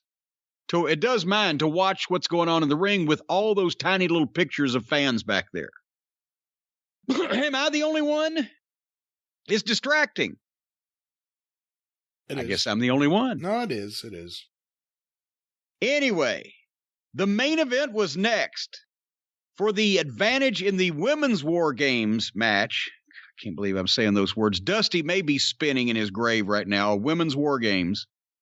And this was a ladder match, just like last week with the guys between Raquel and Shotzi Blackheart. Even if we didn't have the Shotzi rule and she didn't come out in the tank, she just screamed and had a helmet and green hair and whatever the fuck else all these 18 gimmicks she has are. But I'm not watching a women's ladder match because the idea of this has gotten ridiculous. Women's War Games, women's ladder match. They're going to get one of these girls killed. Neither one of these girls, Raquel Gonzalez or Shotzi Blackheart, was Shawn Michaels. And those ladders are dangerous enough for the guys. They're going to get the girls killed. They're not as strong as the guys are. They can't move them around like the guys can, and the guys still get hurt enough. And as I was zipping through this, I saw them taking a lot of goofy fucking bumps at high speed. And I assume they look just as dangerous in regular speed. What? I'm not being sexist again when I say ladder matches and 10-girl cage war games matches and shit where you should have blood or be bashing each other with furniture or whatever. It's bad enough the guys are doing it. It's ridiculous the girls are doing it. And one of them's going to get hurt bad. That's when, and then Shotzi won. So for the first time ever in history, the baby faces have the advantage in the war games. Did you invoke the Shotzi rule? I didn't, but subconsciously I invoked the I really don't care rule. So I watched, but it didn't really sink in. And I didn't really care. I'm not like you. I'm not against the idea of a women's war games match, and I'm not against the idea of a women's ladder match. I just personally didn't care about this. Then why don't we have small children doing ladder? I forgot we do on AEW. Small children doing ladder matches, paraplegics doing it. What about senior citizen? Everybody can do it. It's just ridiculous, and they're going to get hurt. And that is the way wrestling is now. They treat the men and the women wrestlers exactly the same. Anything a man can do, the woman can do too. Well, these two girls can't even do the things that two other girls with more experience could do. Because they're green. Green as pepper trees. That's what I'm saying. That's why I'm saying I wouldn't label it that way. If it was a ladder match with Rhea Ripley against Bayley, I'd be like, oh, wow. I'll buy that. Yeah, but that's what I'm saying. I wouldn't just say it's women, they can't do a ladder match. They're women, they can't do a war games. I'll buy that. It's who they are. I'll buy that Rhea Ripley and Bayley could do a ladder match, are better workers and could do it more safely, but it's just fuck. Then why don't the guys have to have taller ladders? Or what? They take bigger bumps or whatever. It's just making it ridiculous. Just like the moonsault. First it was Muta. He could do the moonsault. Then it was Vader, the 400-pound man. Then it was the women. Now a girl can do it. Then it was Terry Funk. Now a 50-something-year-old man can do it. Anyway, that was my thoughts for NXT. Do you have any closing thoughts on this program that you have not already shared with us, which basically is that you hate it and it's boring? And there were things I liked, but I hate the look. I hate the feeling of the show. The commentators don't do anything to me. I know a lot of people really like... The commentators don't do anything to you? Don't do anything for me, I should say. I know a lot of people like Wade Barrett. I don't like him as commentator. He's just always yelling at you. Look at that. And the other guy's a completely different energy. So I don't Nigel... know. Nigel was better. Nigel was better. Much better. So we're not even being phobic against the anti-British. Yes. No, I've forgiven them for the revolution. I just can't get into this show. Like, I used to watch NXT a few years back on the network when it was a 1-hour show and it had like the Revival and other guys there. It's not just about the Revival, but I love the Revival, or FTR. But when all that was going on, it was a pretty good show. It's not the same. It's not just about it being 2 hours. It's a badly put together wrestling show. And there's too much shit that you don't care about. And like AEW has a lot of matches that go too long. NXT has matches that go too long and it's just dry. And it's hard to get through this show. It really is. Well, then we're setting ourselves up for more misery because we do want to see the War Games, the men's War Games match, the Era versus the Team McAfee, and that takes place this weekend, Sunday, December 6th. So we are recording the drive-through this coming week on Monday the 7th to air on Tuesday the 8th so that we can talk about the War Games. So it's not my fault this week. If they'd put it on Saturday night, we'd talk about it on Sunday. But they put it on Sunday night, so we're going to talk about it on Monday. And it will air on Tuesday. That's the drive-through. And as far as we know, next week, the experience will actually be on its normal day, right? I have no more antique cars coming. Do you know anything I don't? I don't know. I'm waiting for the Monroe brothers to text me back. No, Alf and Ralford, they're done too. So we should have the experience next week on Friday. When you're in the car with the top hat and the monocle, you got to convince them to be two of the guys pushing it. You got to get them to do a blonde streak right down the middle of their head.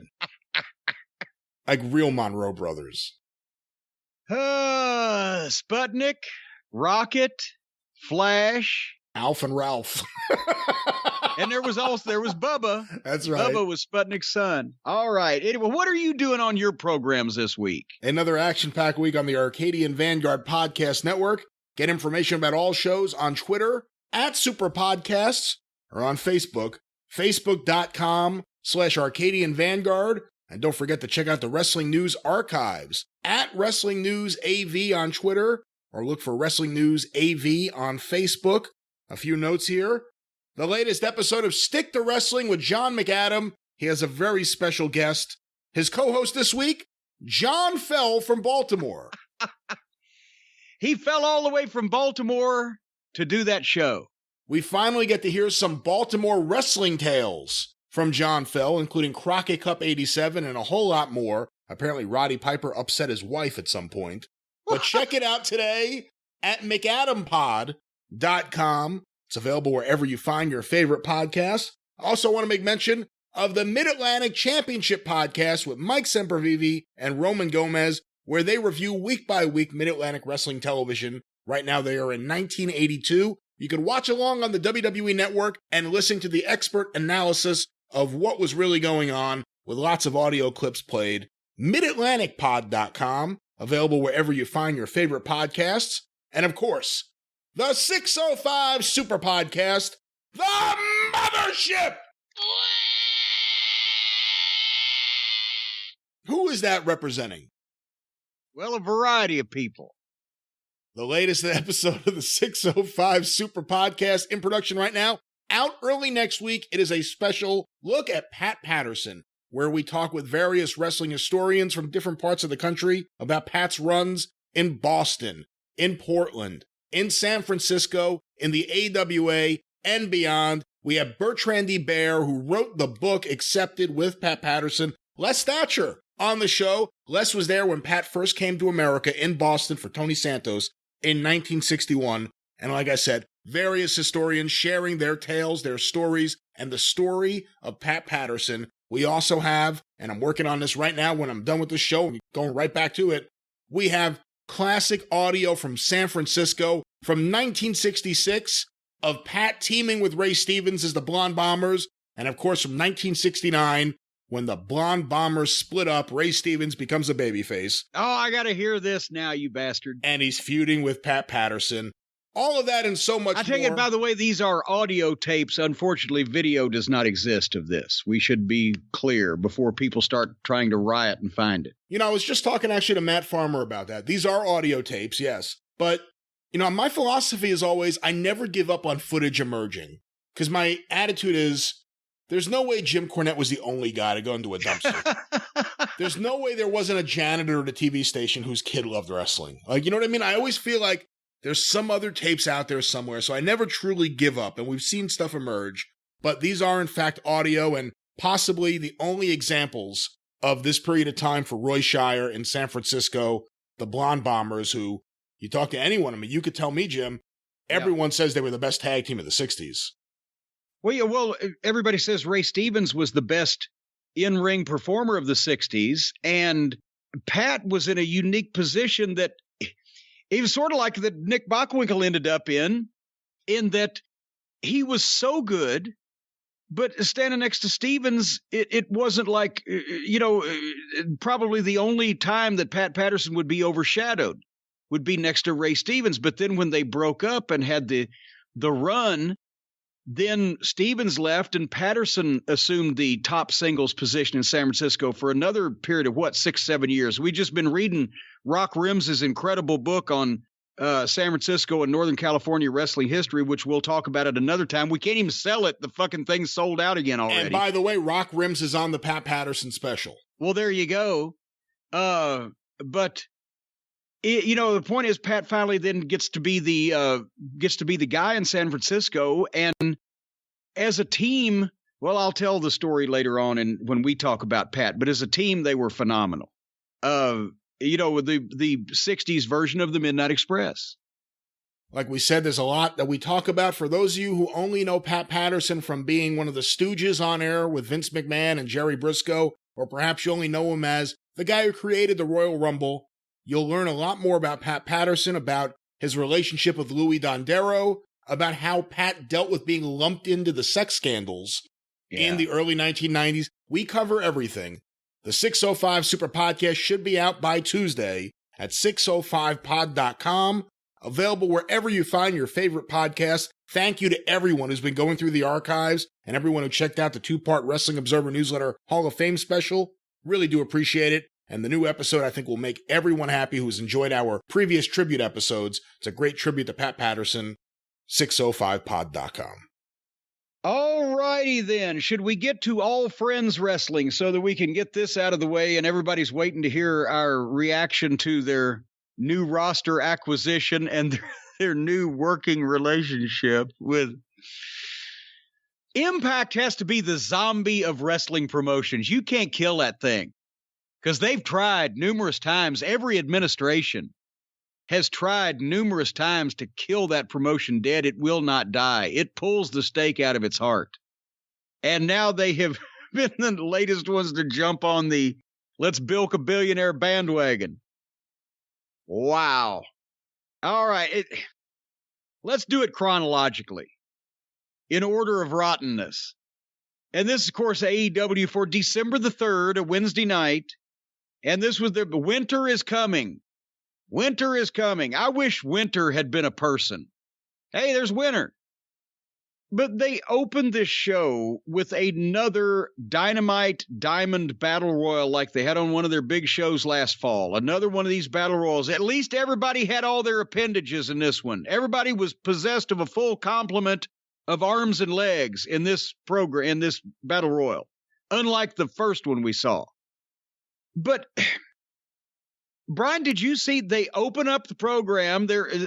Everybody's in the ring or around the ring, and they rang the bell. They gave the Battle Royal rules. Got to go over the top rope and touch the floor, and then rang the bell with 18 or 20, or I don't remember if they specified how many people were in it, with absolutely no introduction of anybody. Even if the idea of this goddamn Diamond Battle Royal was good, which it's not because these guys are challenged to have a regular match, much less a Battle Royal. This was horrible presentation of it, even if the idea was good. You didn't know who was in the thing until you either saw them on camera or their name got mentioned by one of the announcers. And it was and then the bell rings, the fight starts, and 30 seconds in, an MJF pre-tape flies in a box, and the promo was in the bigger box, while the 20 guys fighting in the giant ring were in a little box. And you still couldn't tell who was in the thing. And then, as soon as they come back out of the promo in the box and they're full on the ring again, the announcers are doing a State Farm read. Who wrote this format? Tony Khan. There was some guys and girls standing around on the floor. I wasn't sure whether they were in it or not because nobody told us. There were some miscellaneous people around ringside. A bunch of miscellaneous shit happened. The announcers managed to work in a mention of Pat Patterson. In this program, with all the shit we're about to talk about, they couldn't have a 30-second on camera coming out of a break or something or out of a match where they showed the announcers and Jim Ross, who knew Pat for years, could just say something nice in 20 seconds and show a picture. They had to work it in the middle of actually the worst representation of what Pat was most famous for in the modern era, the Royal Rumble. A Battle Royal here. All the San Francisco Battle Royals for Roy Shire. He was a 3-time winner. It was the biggest Battle Royal in the world. And he made the Royal Rumble. And they have a prostitution of one of his specialties in here and work his mention in there. They couldn't have formatted it. I just had some random shit here. Matt Sydal took a stupidly dangerous bump over the top rope flat onto the ramp for a match that nobody will ever watch again or remember tomorrow. Tully actually loaded Spears' glove so he could knock out Scorpio Sky, so Tully got to do something. 6 guys in masks showed up at ringside from the Dork Order to catch Adam Page at the right time and throw him back in just so that Matt Hardy could dump him out. Miro actually got a little spotlight. Of course, this should have been the thing where they make the Bulgarian Brute a Bulgarian Brute and he does the Diesel thing and eliminates everybody. But he posted Pockets out on the floor and started beating guys up. Apparently, I saw Jelly's out of quarantine, apparently. Wonder if the STD tests have come through yet. So Miro dumps Matt Hardy and a member of Private Party in this really contrived spot where Private Party did a headstand on Matt Hardy's back while he was slumped over the rope standing on the apron. This was ridiculous. Then MJF and Wardlow and Sammy Guevara from the Inner Circle, who are heels, glom Miro, who's a heel, and beat him down, and they got him in the middle, and they were clubbing him over the back, and he was bent down, and they tried forever to get him to do go back and watch this. They tried forever. They even stopped beating on him at one point. You could see them almost saying, fucking bow up, Hulk up, because he was supposed to do the Hulk up spot and send them all flying. Finally, he did. The heels bumps off of it looked great, but Miro's part was shit and late because he didn't know what the fuck he was doing. Wardlow and Miro had a nice little 1-2 exchange. The big guys that nobody really got an advantage clearly, and then the heels glommed him again and dumped Miro. So thanks for coming. Miro got dumped at the... Can they nullify this guy any worse? Can they fucking cut his balls off, sew him back on, and cut him off again every week? When we find out who goes down to the fucking finals in this fiasco, here would have been a chance to maybe get this fucking guy over if he's able. So then it's all three heels against Jungle Boy. And Jungle Boy and Sammy go out on the apron and do some preposterous gymnastics where they're avoiding getting knocked off to the floor and being eliminated. And they did some cool shit, and that is not a bad concept to do the thing where you tease each other, duck, dodge, whatever, but it got ridiculous where they were just doing stupid shit with cooperation amongst each other to tease this thing. And then MJF pushes them both off the top rope. And so a little less flips on the apron, and this would have been a cool little exchange, but they had to go too far because there's nobody there to tell them they're going too far. Then we find out that Pockets is still out on the floor. He's still legal. So Wardlow throws him in, and the MJF and Wardlow have to stooge for this idiot. Fucking miscommunicating. Wardlow almost knocks MJF over the top rope. Oh my God. And then Pockets eliminates Wardlow. Talk about another missed opportunity, because at least Wardlow is not... He doesn't look really fucking stupid yet, like Miro looks. Miro has looked stupid by his own hand and by the booking since the day he showed up in his Minnie Mouse t-shirt. He's obviously a blithering simpleton, doesn't know what he's doing in the wrestling business. Wardlow's a star, and he hadn't been beat to powder yet. So he could have fucking dominated in this battle royal. But what do? Pockets, the mascot, the owner's favorite wrestler, eliminates Wardlow, and next week it's going to be MJF against Pockets for the Diamond Ring. Why didn't Tony Khan just run his hometown on his birthday and fill out every other joke about a fucking money mark idiot that gets in over his head and doesn't know what he's doing? He's now booking his top talent against jokes just because the joke happens to be his favorite fucking wrestler. He considers the joke to be top talent. Oh, God. And that's part of the problem, because he considers the joke to be top talent. And they were up this week. They added an extra 50,000 people because of their biggest show in the advertising the world title match for a month. And it's the same people that watch basically every other fucking week, plus an extra few, and our group. Because anybody that has ever seen actual real wrestling and then looks at this collection of dunderheads has to be go, what is this, a rib? They will not do anything to expand their audience. They refuse to. Anyway, did I miss anything there? No, I don't think so. The next match. Frankie Kazarian against Chris Jerichovic. Our old friend Chris. After one headlock takedown, Jericho's belt broke. Did you see that? Look, Jericho is in the worst physical shape I've ever seen him. Beyond what he looks like, watching this and trying to be objective about it, it's bad. He can't go anymore. I mean, that's the thing. He can't go anymore. And I don't think the problem with this match was Frankie Kazarian at all. Well, no, but and I mean, at least they tried to have a pro wrestling match because they both know what to do. But see, here's the thing, and you can go back and watch it again, and I'm sorry if I'm revealing any trade secrets here, but you can see the shortcuts that Chris has taken because he can't put himself into it full anymore. Whether it's a short shoot-offs, he'll grab a guy and shoot him off, but he won't go with it and follow him and take those extra steps. He'll shoot him off. He dictates the pace. He does the flex and pose during the heat, which, of course, is a staple of heel wrestling activity, but he's doing it. I saw Roger Waters at the Yum Center here in Louisville do the wall several years ago. Roger Waters is 70-something.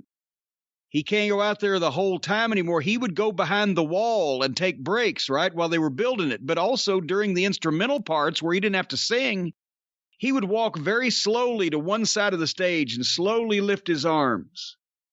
And then and there's long instrumental breaks in Pink Floyd shit. And he'd slowly walk to the other side of the stage. He'd raise his arms. That's where he was breathing. Chris he's saving any excess movement, which is why what you see is he's doing the right things, but he's not reacting to them like he used to. He's not following through like he used to. He's not, because he's conserving his fucking wind. Then, of course, and he builds to the big moments because he's working smart. I'm not saying it's not smart to work like that when you're at that age and in that condition, but he took a Spanish fly off the top and it looks stiff as fuck. And he probably has no business doing that shit anymore. But that's the thing, is he needs to be in certain positions or stay in the tags or keep it short or whatever. But besides that, even two pros like this, all the heels interfered on the floor in front of referee Aubrey. They take the shortcuts. Then finally, Kazarian got the Boston Crab on him. There was awkward interaction with Ortiz, who was at ringside. MJF ran out and he was going to throw the towel in, but Sammy runs out and takes towel away from MJF. Sammy and MJF are arguing. Kazarian starts false finishing Jericho. This was so busy. All at the same time. JR even made a reference like, what the fuck's going on here? And finally, Kazarian out of nowhere ran into the Judas effect, elbow. Boom, 1, 2, 3. And Jericho rolls out on the floor. He wasn't selling the match and laughing about his victory. He was selling and about to fucking heave out there. And they had a promo coming up, and I think that's probably why he rolled out on the floor, because he had to gather himself before he did a promo. And they probably knew not to get into the thing they had to get into until he started talking. So he finally gets back in the ring, and there's MJF and Wardlow and Sammy and Ortiz start shoving each other, so the heels can't get along, and they're all mad at other heels. And Jericho makes the ultimatum next week, all y'all have to get along or we're going to break up forever. How is that a logical thing? Why not? Hey, you two guys that I just had join this thing 2 weeks ago, it's not working out. But now I'm going to break up the whole goddamn group unless everybody gets along in the next 7 days. What the fuck's going on here, Brian? Well, a few notes. Remember, I think it was either last week or the week before I brought up to you the idea I had been told that on the pre-taped episodes, because Jericho was upset that the fans weren't singing his chorus twice, that they looped it in post-production to create a false second chorus being sung by the fans. Yes. If you notice, after the first one this week, he looked at the fans and he made like a little hand motion, like sing it again, and no one did. No one did. The end of the match was a mess. Everything took too long. I felt bad for Kazarian in that holding that Boston Crab for seemingly like 3 minutes or whatever. If it wasn't 3 minutes, it felt like it.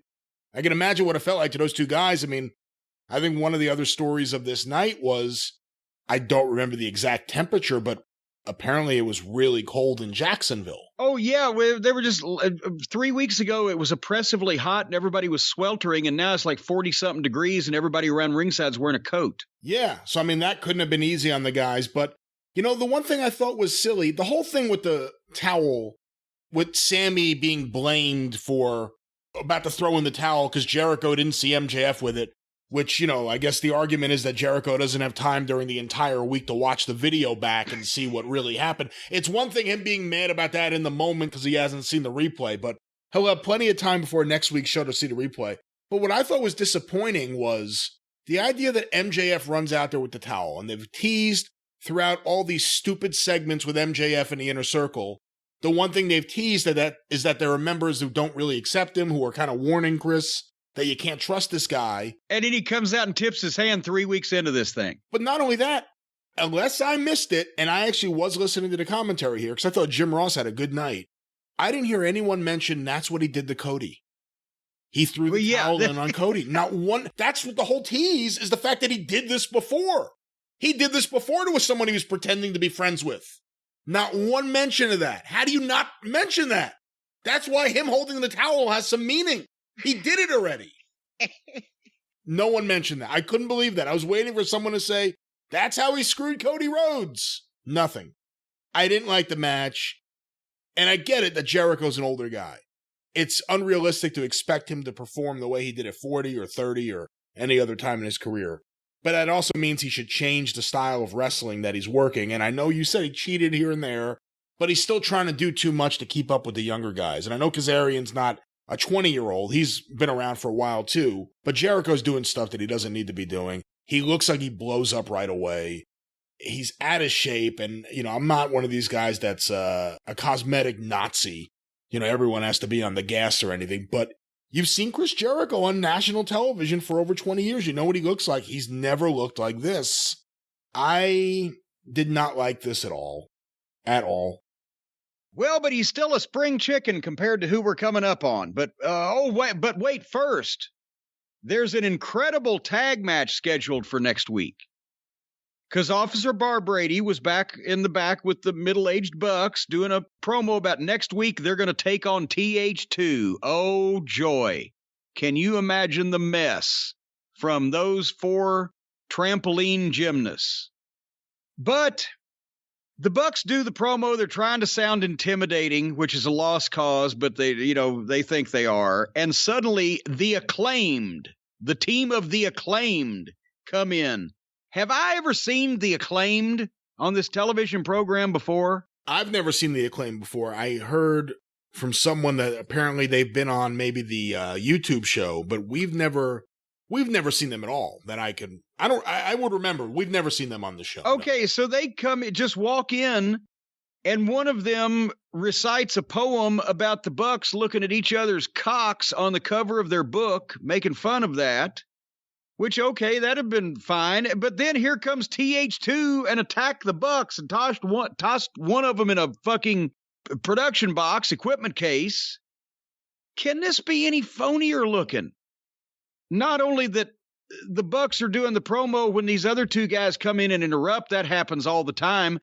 But then they got to put a hat on a hat, and here comes the other team and jumps them. Everybody gets jumped in the back in every backstage segment. This is ridiculous. Can they make it any phonier, any more obvious, any more, well, this is what you're supposed to do to promote this match type of thing from somebody who sits on the internet and dreams of becoming a booker and has a fantasy federation and somehow gets enough money to be able to do, oh, I forgot. Okay. The Bucks are so bad on the mic, and Nick Jackson, he rarely speaks, and when he does, you understand why he rarely speaks. He is just a dimwit. And then Matt Jackson is just one of the most preposterous characters in wrestling, because he tries to act like he's a tough guy. The other guys come out and they bow up like they're going to do something. Have you guys looked in a mirror? You don't intimidate anyone. And as far as the Acclaimed going, the guy wasn't a poem. I believe it was actually freestyle rapping like Cena used to do. And I think it was, 2 weeks ago where the Bucks announced that Top Flight had requested a match, and now they were being brought in, and then AEW signed them. Now another team we've never seen before all of a sudden shows up and wants the Bucks. And then TH2, who they've done nothing with for months. I don't know if that was because of the COVID-19 restrictions on who can get in here and who couldn't. But all of a sudden, they're in the mix. I said it before, NXT's tag team division is just a joke. AEW's tag team division is a complete mess. Meanwhile, FTR is sitting there and doing nothing. Where was FTR was not on this show? No. They have 15 tag teams straight out of indie wrestling that none of them are worth a shit, and they've got the best in-ring tag team in the world, and they don't even put them on the show. Okay. And I did like the fact the Acclaim brought up something that we've talked about here on the show, how ridiculous the Young Bucks book cover is. Why would that be the picture they chose, them looking at each other's dicks? Because I guarantee you, because they're Christian and they probably have only been laid once in their life by their significant other, they weren't thinking, they didn't have cock on their mind when they were looking at that cover like everybody else would live. Why are they looking at each other's dicks? They probably thought, well, we look like we're praying. I don't fucking know with these nerds. God damn. Anyway, the next match was Dr. Britt Baker with Reba versus Layla Hirsch, and I invoked the tooth and nail rule, which, as everyone will remember, since the tooth and nail match at Britt Baker's dentist office against the Big Swole that was the cinematic stinker that was not only the most embarrassing, phony, hokey, and shitty thing that was ever done in wrestling, but it was actually shot so amateurishly and looked so fucking low rent that we invoked a rule that nobody that was involved in any of it, we would ever watch any of their matches ever again. So Britt Baker, and I miss Reba. I liked seeing Reba. She was doing a good job, but we didn't watch this. I watched it. You watched it? I thought the tooth and nail rule. You have a tooth and nail rule. I don't blame Britt Baker for Tony Khan. I blame her for not fucking saying, I will quit if you make me do this. Yeah, I don't blame her for that. It's an affront to the wrestling industry. She doesn't know anything about the history of the wrestling industry. Hey, if she's happy to be there. If you're on television and you're not smart enough to figure out when you're doing something really rotten on television, and or if you're in the wrestling business and you've not been trained properly enough that you didn't know that that was offensive to the entire wrestling industry, then you don't need to be on TV or in wrestling. How old is Britt Baker? I have no idea. What would you guess? Maybe 27, maybe? 25, 26, 27, somewhere around here. So if she was watching wrestling as a kid, think about there wasn't anything as bad on wrestling television as the tooth and nail match 5 years ago. There was a lot of really bad shit and a lot of really stupid shit on Raw for years, going back to the Russo era. So I can't, again, I don't blame her. I blame Tony Khan. I blame whether it was Jerry Lynn or whoever else was the agent. I blame them. I believe that Jerry Lynn was told, well, see if you can get something out of this, but it wasn't his idea. But again, same thing with Britt Baker. I don't blame Britt Baker for that. Now, Big Swole is one of the worst wrestlers of all time. I will never not watch a Big Swole match because she's so bad that I need to see how bad it's going to be. I have to be honest about that. And this match, I watched it because I don't blame Britt Baker. And I got to say, she looked pretty good. And then the match was an all right match. And they had a big pull apart at the end with her and Thunder Rosa. And I like the idea that Britt Baker, who is not exactly proficient yet in the ring, but has a lot of potential and is a good personality. I like the idea of putting her with Thunder Rosa, who actually is really good in the ring. I watched it. I thought it was all right. It was an all right segment. Well, remember, I was enjoying after that first heel interview that they did, where poor Britt was sent out to twist in the wind. She started doing those heel promos. We were liking it. She was entertaining. We said, okay, if they're not going to make her the top baby face because she's a professional dentist and a good-looking, put together young lady, professional and intelligent and educated and all that stuff, well, then they can make her a bitch heel. And she was doing that well. And then the tooth and nail thing came up, and I'll never watch any of those people ever again. I've never been so disgusted with something was actually aired that looked like that. Oh yeah, you've been disgusted with other things too. No, from any perspective, the tooth and nail thing was worse than the football field fuckery or all that stupid shit that Matt Hardy did where they shot fireworks at each other's crotches, because at least there was some star power in those things, and it was shot well, or not well. I think the Matt Hardy stuff is much worse. Anyway, let's get to the meat of the matter, shall we? Darby Allin and Cody against Starks and Hobbs. Sounds like a detective buddy film, Starks and Hobbs. Good old Powerhouse Hobbs and Ricky Starks. I noticed at least when Darby Allin skateboards in from the parking lot, he gets there quicker than Moxley because he's on the skateboard. I wish just once they'd it's getting cold weather now. Can't you let him dress in a dressing room, guys, with the rest of the boys? This started off rough because they jump-started it. Okay, this is a match they've built up. We've been waiting. Team Taz against Cody and Darby, and there's been this several-week build. They jumpstart, go into a four-way, and 30 seconds elapse, and they pitch to the break. But JR pitched to the break. They didn't go to the break. Then Excrement started calling the match again, and then they went to the break in the middle of his sentence. But why a big match like this, and they get started, and 30 seconds in, you leave them for 3 minutes? What the... Anyway. I agree. This match, Cody and Starks are great, as we know. Darby Allin is unique. Hobbs is green, but he's got potential. And all the other three guys worked around Hobbs's limitation and made Hobbs a powerhouse, no pun intended. He killed Darby Allin. Bill Watts would have loved Powerhouse Hobbs. But they kept his shit basic. It had more life when Starks was in because he's more accomplished, but they did with Hobbs what they needed to do. He's got a great bear hug where he was shaking Darby around.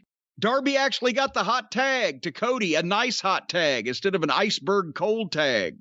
He flipped over both the guys. One guy picked him up and he managed to land on his feet, and the other guy grabbed him and he landed on his feet, and boom. Cody made a nice comeback. And then they did the teamwork thing with one caveat. Cody runs up the turnbuckles and comes off with a cutter onto Starks off the ropes, but Darby had tagged Cody, actually tagged his ankle. So technically, I see what they were going for, and goddamn it, they should have been able to slap hands, and then it would have been perfect. But it was a nice thing, and if nobody gives a shit anymore, which apparently they don't about tags, then Darby's legal, so he hits the coffin drop 1, 2, 3. So that was kind of snazzy. But then, of course, since this is AEW, there's got to be heat after in every match, which means that's why it means nothing every time they do it. The heels get back on him. Here comes Arn. Now they're really going to build this. They're pulling out all the stops. They're dropping the cow. Arn comes in, gets on Hobbs, nails Starks. He takes a bump, but they glom Arn. He didn't take any bumps, as he shouldn't be. Here comes Dustin. He makes a big save. Then Cage comes out and stops him. And they start getting some awkward heat because now there's green heels on top, and they haven't done these angles, but they get a little awkward heat. Blackout. Winter scenes on the big screen. Spooky music. Here comes Sting. And the announcers come in their pants. Sting comes out in the crow makeup, but black baseball bat, trench coat, just like 1999. You would have almost thought that somebody in a high decision-making position in this company was a complete, wide-eyed, utter mark for late 90s WCW television. You would almost think that. Well, be careful. We don't want you to get the attorney to call again about you making comments about things. No, I'm not talking about the other guy that he wanted to hire and he couldn't get him. I'm talking about...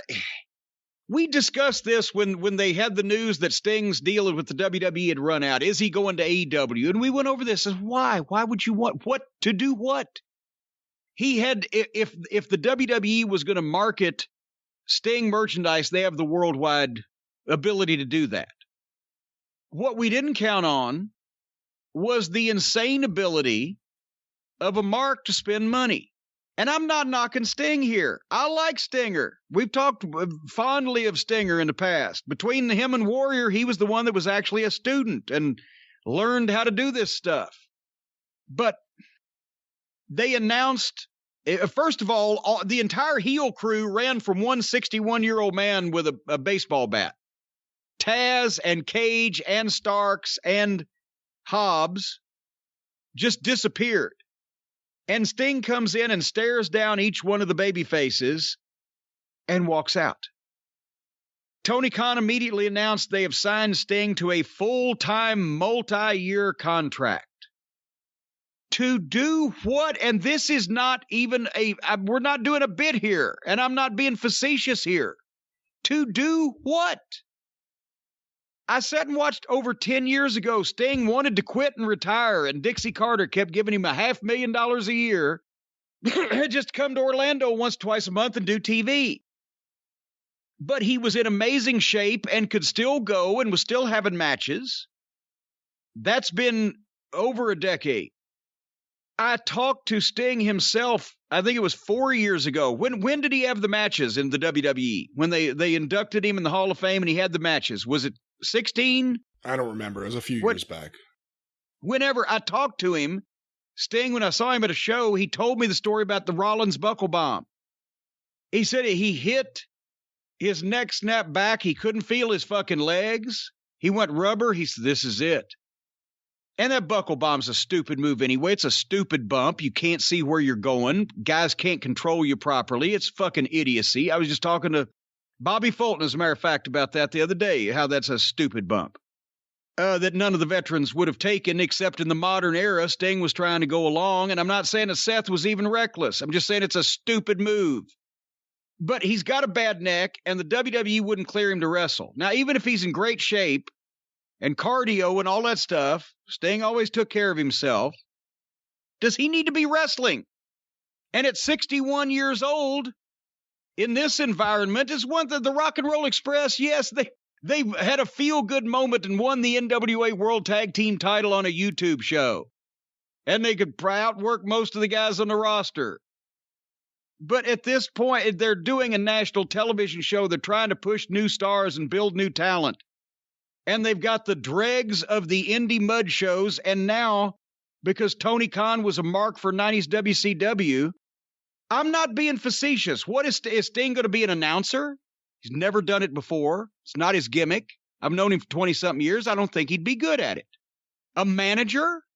Well, Tully and Arn and Jake have had so much to do in their complicated roles.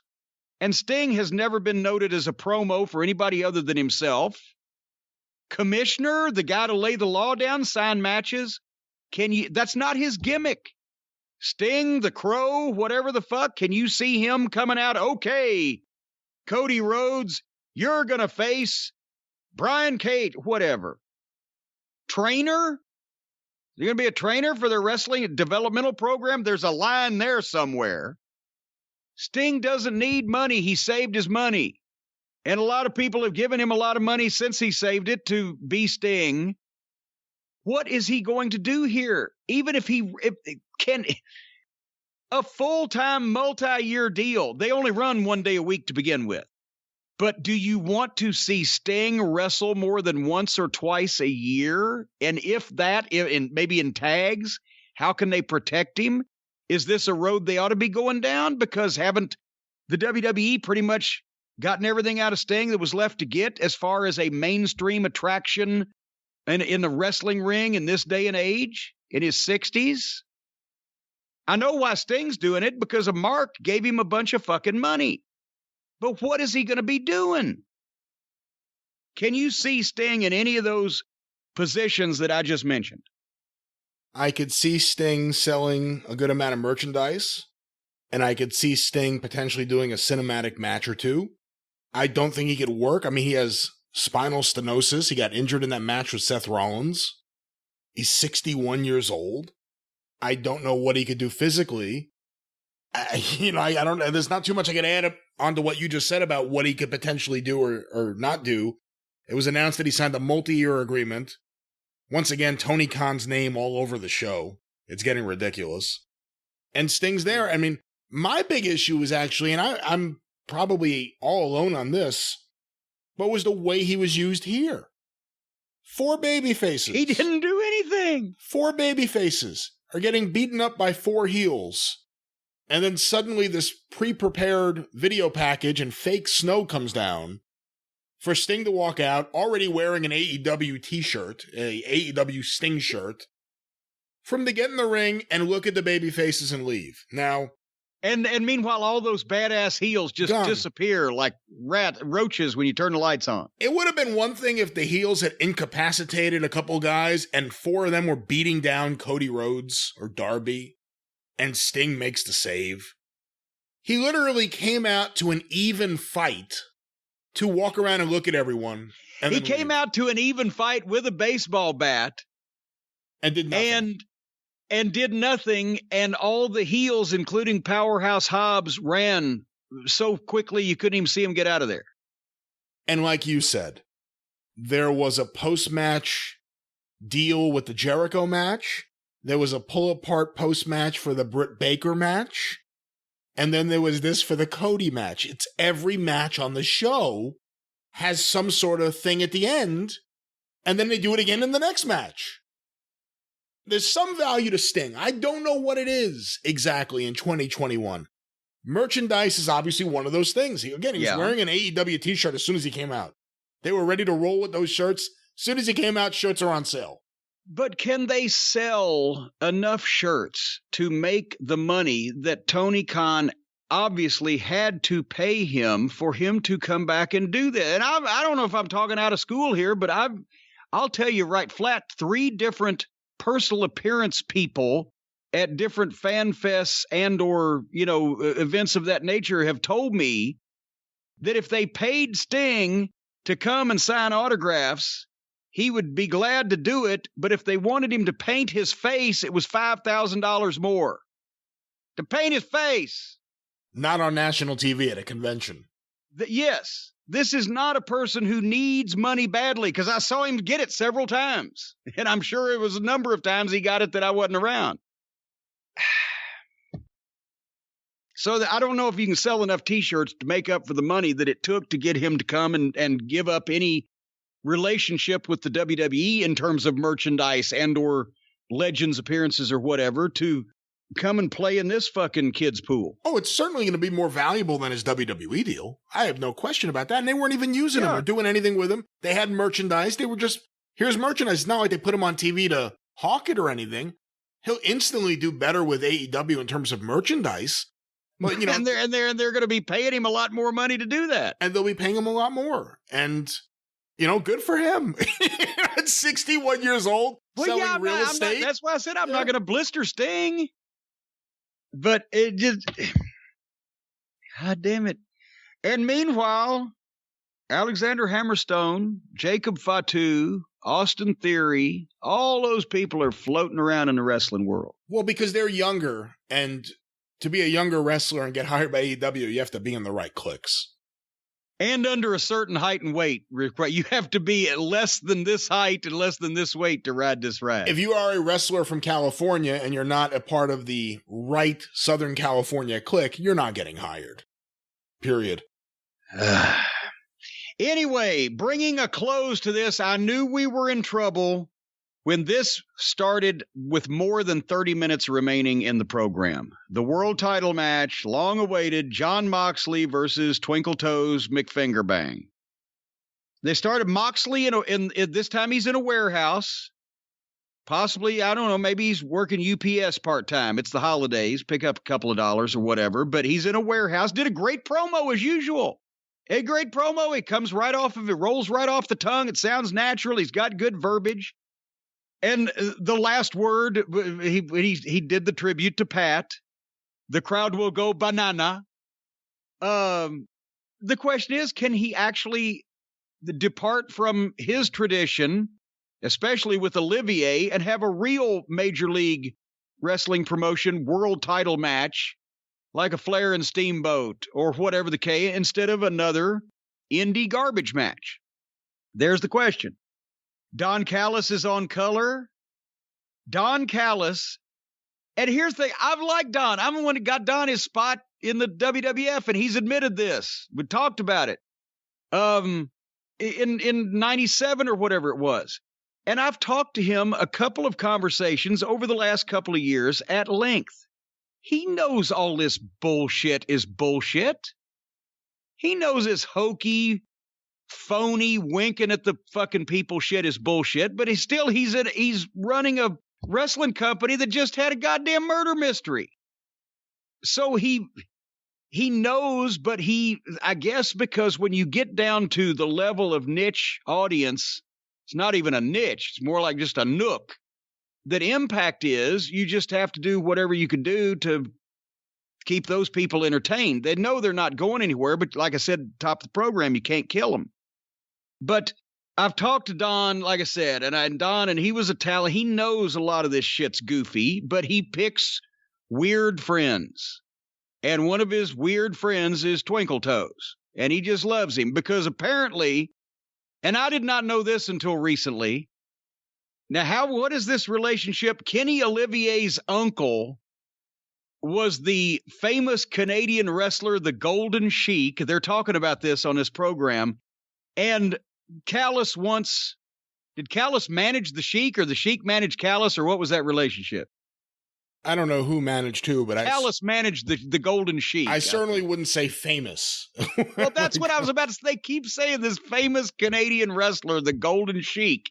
And that was the picture that was on the in the frame, not a skylight frame, but a regular frame on Olivier's hotel end table when he was doing that awkward sit down where they had it framed real weird, the camera shot, so you would have to look at the picture frame. That was Don Callis and the Golden Sheik. And I asked you right before we went on the program today, because you're pretty good, Brian. Everybody knows you know about every name that has ever been involved in wrestling, and I ain't too shabby myself. And I said, you? Golden Sheik? Anybody? Bueller? Who the fuck is the Golden Sheik? I've never heard of a Canadian wrestler called the Golden Sheik. Did he just wrestle in a certain playground in Winnipeg?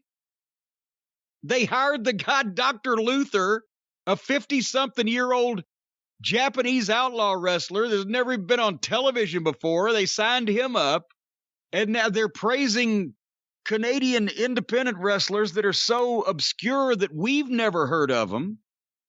Maybe he was the Tokyo Josie Princess Stardom Twinkle Toes champion. Anyway, so this world title match between Olivier and Moxley, I fast-forwarded the entrances and saved myself 4 minutes just for the entrances of two guys, and then they went straight to the break. Come back and they start the match, and I look, they've got 30 minutes left in the show. I'm like, oh, fuck. This is going to be just egregious. Everything Kenny Olivier does looks like he's performing it. Oh, no, I made the note here, as the announcer said, Olivier's uncle trained Don Callis, is what it was. Why didn't he train Olivier? Because Callis wasn't too bad. Maybe Olivier could have picked something up from Uncle Golden Sheik. This was another schizophrenic exhibition by Dean Ambrose. The first segment, they start with wrestling moves. They actually doing headlocks, takeovers. They were doing pro wrestling. Olivier can chop, but he throws just ridiculously rotten punches. But they actually started wrestling, and they waited. I timed them almost 4 minutes this time to go out to the floor. And then Jon Moxley reverted to type and started having another indie-level garbage match that he cannot stay away from. In front of the referee, they go to the floor, they bounce each other off the rails and the aprons and out in the seats in the crowd. The referee quit counting and just jumped out and joined them. And JR even said, why is he out there on the floor with them? 1 minute and 45 seconds by my actual watch time before Moxley rolled in to break the count of 20. And then they went out on the floor for another 45 seconds till they went to the break. But they were in picture, which I never watch because nobody does, because you got to be fucking out of your mind to watch a little tiny goddamn box with audio of a commercial. Nothing's worth that. But during the picture, they fought all around the arena and fell sloppily over chairs and shit for the entire 3-minute break. Was this, they didn't announce this as no count out, did they? Did they announce this as no disqualification? Not that I recall. Or is it just that neither one of these guys, especially Moxley, can actually have anything but an indie garbage match every fucking time with Moxley? But this one was different. They had so much time. After that break they went to, they got back in the ring. There's 20 minutes, by the way, to fucking go. They got back in the ring, and in the next act of this play, they switched from the indie garbage matches on the floor, not using the ring, to every indie Japanese match in the ring where they just do shit back and forth to each other with no effect and for no apparent reason. And that was the next segment to the break. Then they come back from that break, and Twinkle Toes gets his dive in, where his opponent's on the floor, standing up on his feet. Twinkle Toes turns his back on the guy and runs 2 ring lengths away from him, back toward him, and dives over the top rope, and the guy that's been standing there that whole time watching him catches him. So we had to get that in. And then, Brian, I swear to God to you, what came up next, I would have fast-forwarded to the end right there, but I didn't, at this point, want to miss anything in this match that I can insult about this shitty exhibition. Moxley hits his double-arm DDT finish, the paradigm shift, right? Olivier protects his finish. They always talk about nobody ever kicks out of the one-wing fairy. Well, Moxley hits the fucking paradigm shift. Olivier's laying there out cold, and Moxley rolls out to the floor, goes underneath the ring, and starts throwing chairs in the ring. Why didn't he cover the guy and beat him? Also, is this no disqualification now in this act of the play? Because he's doing it right in front of the referee, throwing the chairs in. Poor Paul Turner. He was a good referee in Ring of Honor because the guys actually didn't bury him all the time. So Moxley then takes 2 of the chairs, sets them up, facing each other, picks Olivier up and sits him down, and sits down in front of him and asked Olivier to fucking hit him. And then they sit there in the chairs and slap and punch each other. Now we've come back from Japan, Outlaw Mud Show Japan, and now we're back to every outlaw garbage match that's ever been held in a garage, converted rec center, or a fucking barn at a county fair. This was the stupidest of a world championship match of supposedly the second biggest promotion in the country. And they can't get out of the goddamn mindset that they're in front of 200 goofs in a barn someplace. This was, I would have fast forwarded, but at this point I was so insulted by this match, I wanted to see more to insult. Now they hit each other with shit back and forth without selling it. And then Moxley hits another paradigm shift, and this time he covers, gets a 2 count. Now he's trying to win. Is he the babyface? I assume he is, not only because of what happens at the finish, but also because Olivier has been ever more smarty pants. So the babyface had a chance to win the match, but instead was stupid, went outside, got chairs, engaged in phony shit with the Heelys wrestling, and now he's trying to win, but he can't, and I'm supposed to feel bad for him? He's a fucking idiot. He's a fucking goof. So then Olivier has Moxley stood there with his back to the turnbuckle and looking over his shoulder while Olivier climbed to the top rope and drop kicked him off of it. And he was looking over his shoulder at him the whole time standing there. Then Olivier hits the, as excrement called it, the Tiger Driver 98. You know, all the people that work over at fucking Arby's over in Taylorsville, Kentucky are going, well, goddamn, I'm glad we know what the name of that is now. Olivier then missed Moxley's jaw completely with 2 of his little prancy knee lifts, but he slapped his boot, so it was cool. The announcer said, wow, it sounded like a shot went off.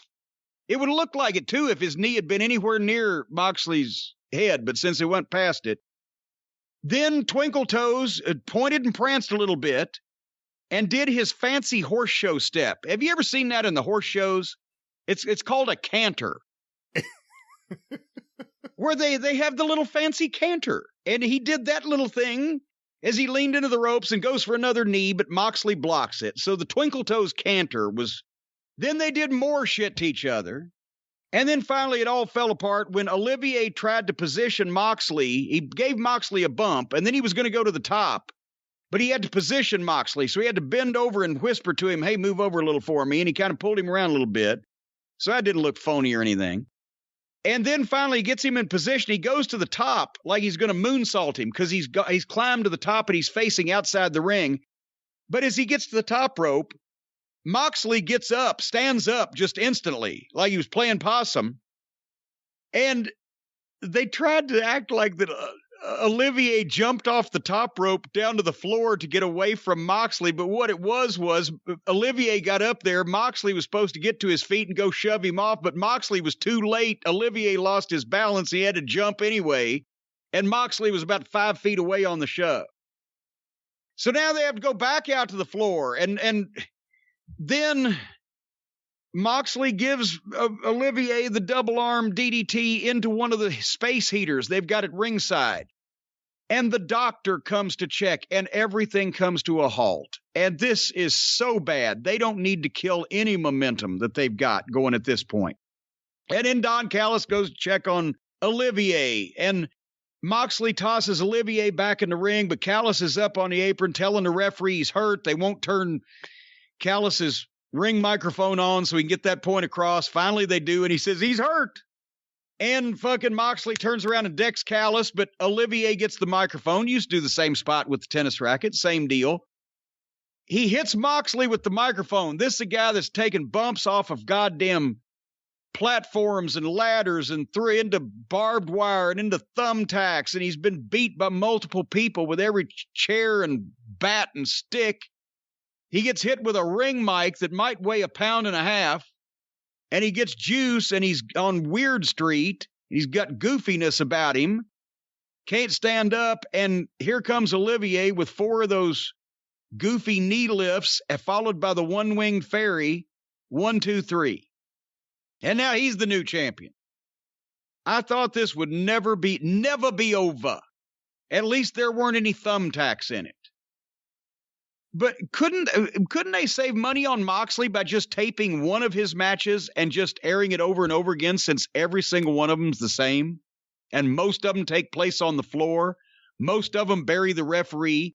Most of them have this stupid garbage death match bullshit about chairs, or I'll hit you and you hit me, or thumbtacks or whatever. It's all the same. I don't know. How much did you love it? I didn't love it at all. It took a while to get going. I don't know how much of that was the weather, how much of it was just these guys, but I've said it before, Moxley... And don't go 30 minutes in 40-degree weather. Moxley does great promos, and he's awful in the ring. I don't think he has any idea how to put a match together. I'm convinced of it more and more the more I watch him. He has no idea how to put a match together. Once they brought the chairs in the ring, like you, I was like, why didn't he pin him there? But then... it's one thing to not pin him and go get a chair, and he's lost his temper, he's going to bash him with the chair. Yeah. To put the chairs there and just sit with the guy and start trading punches in the middle of the match, that was stupid.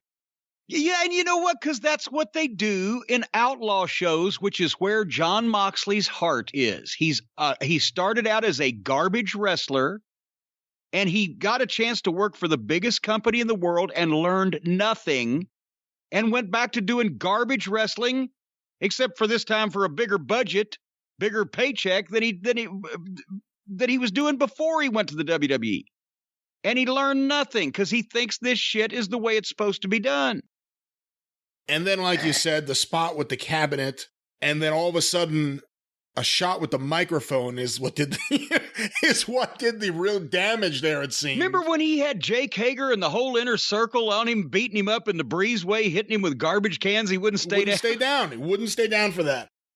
Little did they know all you need to do is get a microphone from Radio Shack and you could do the job.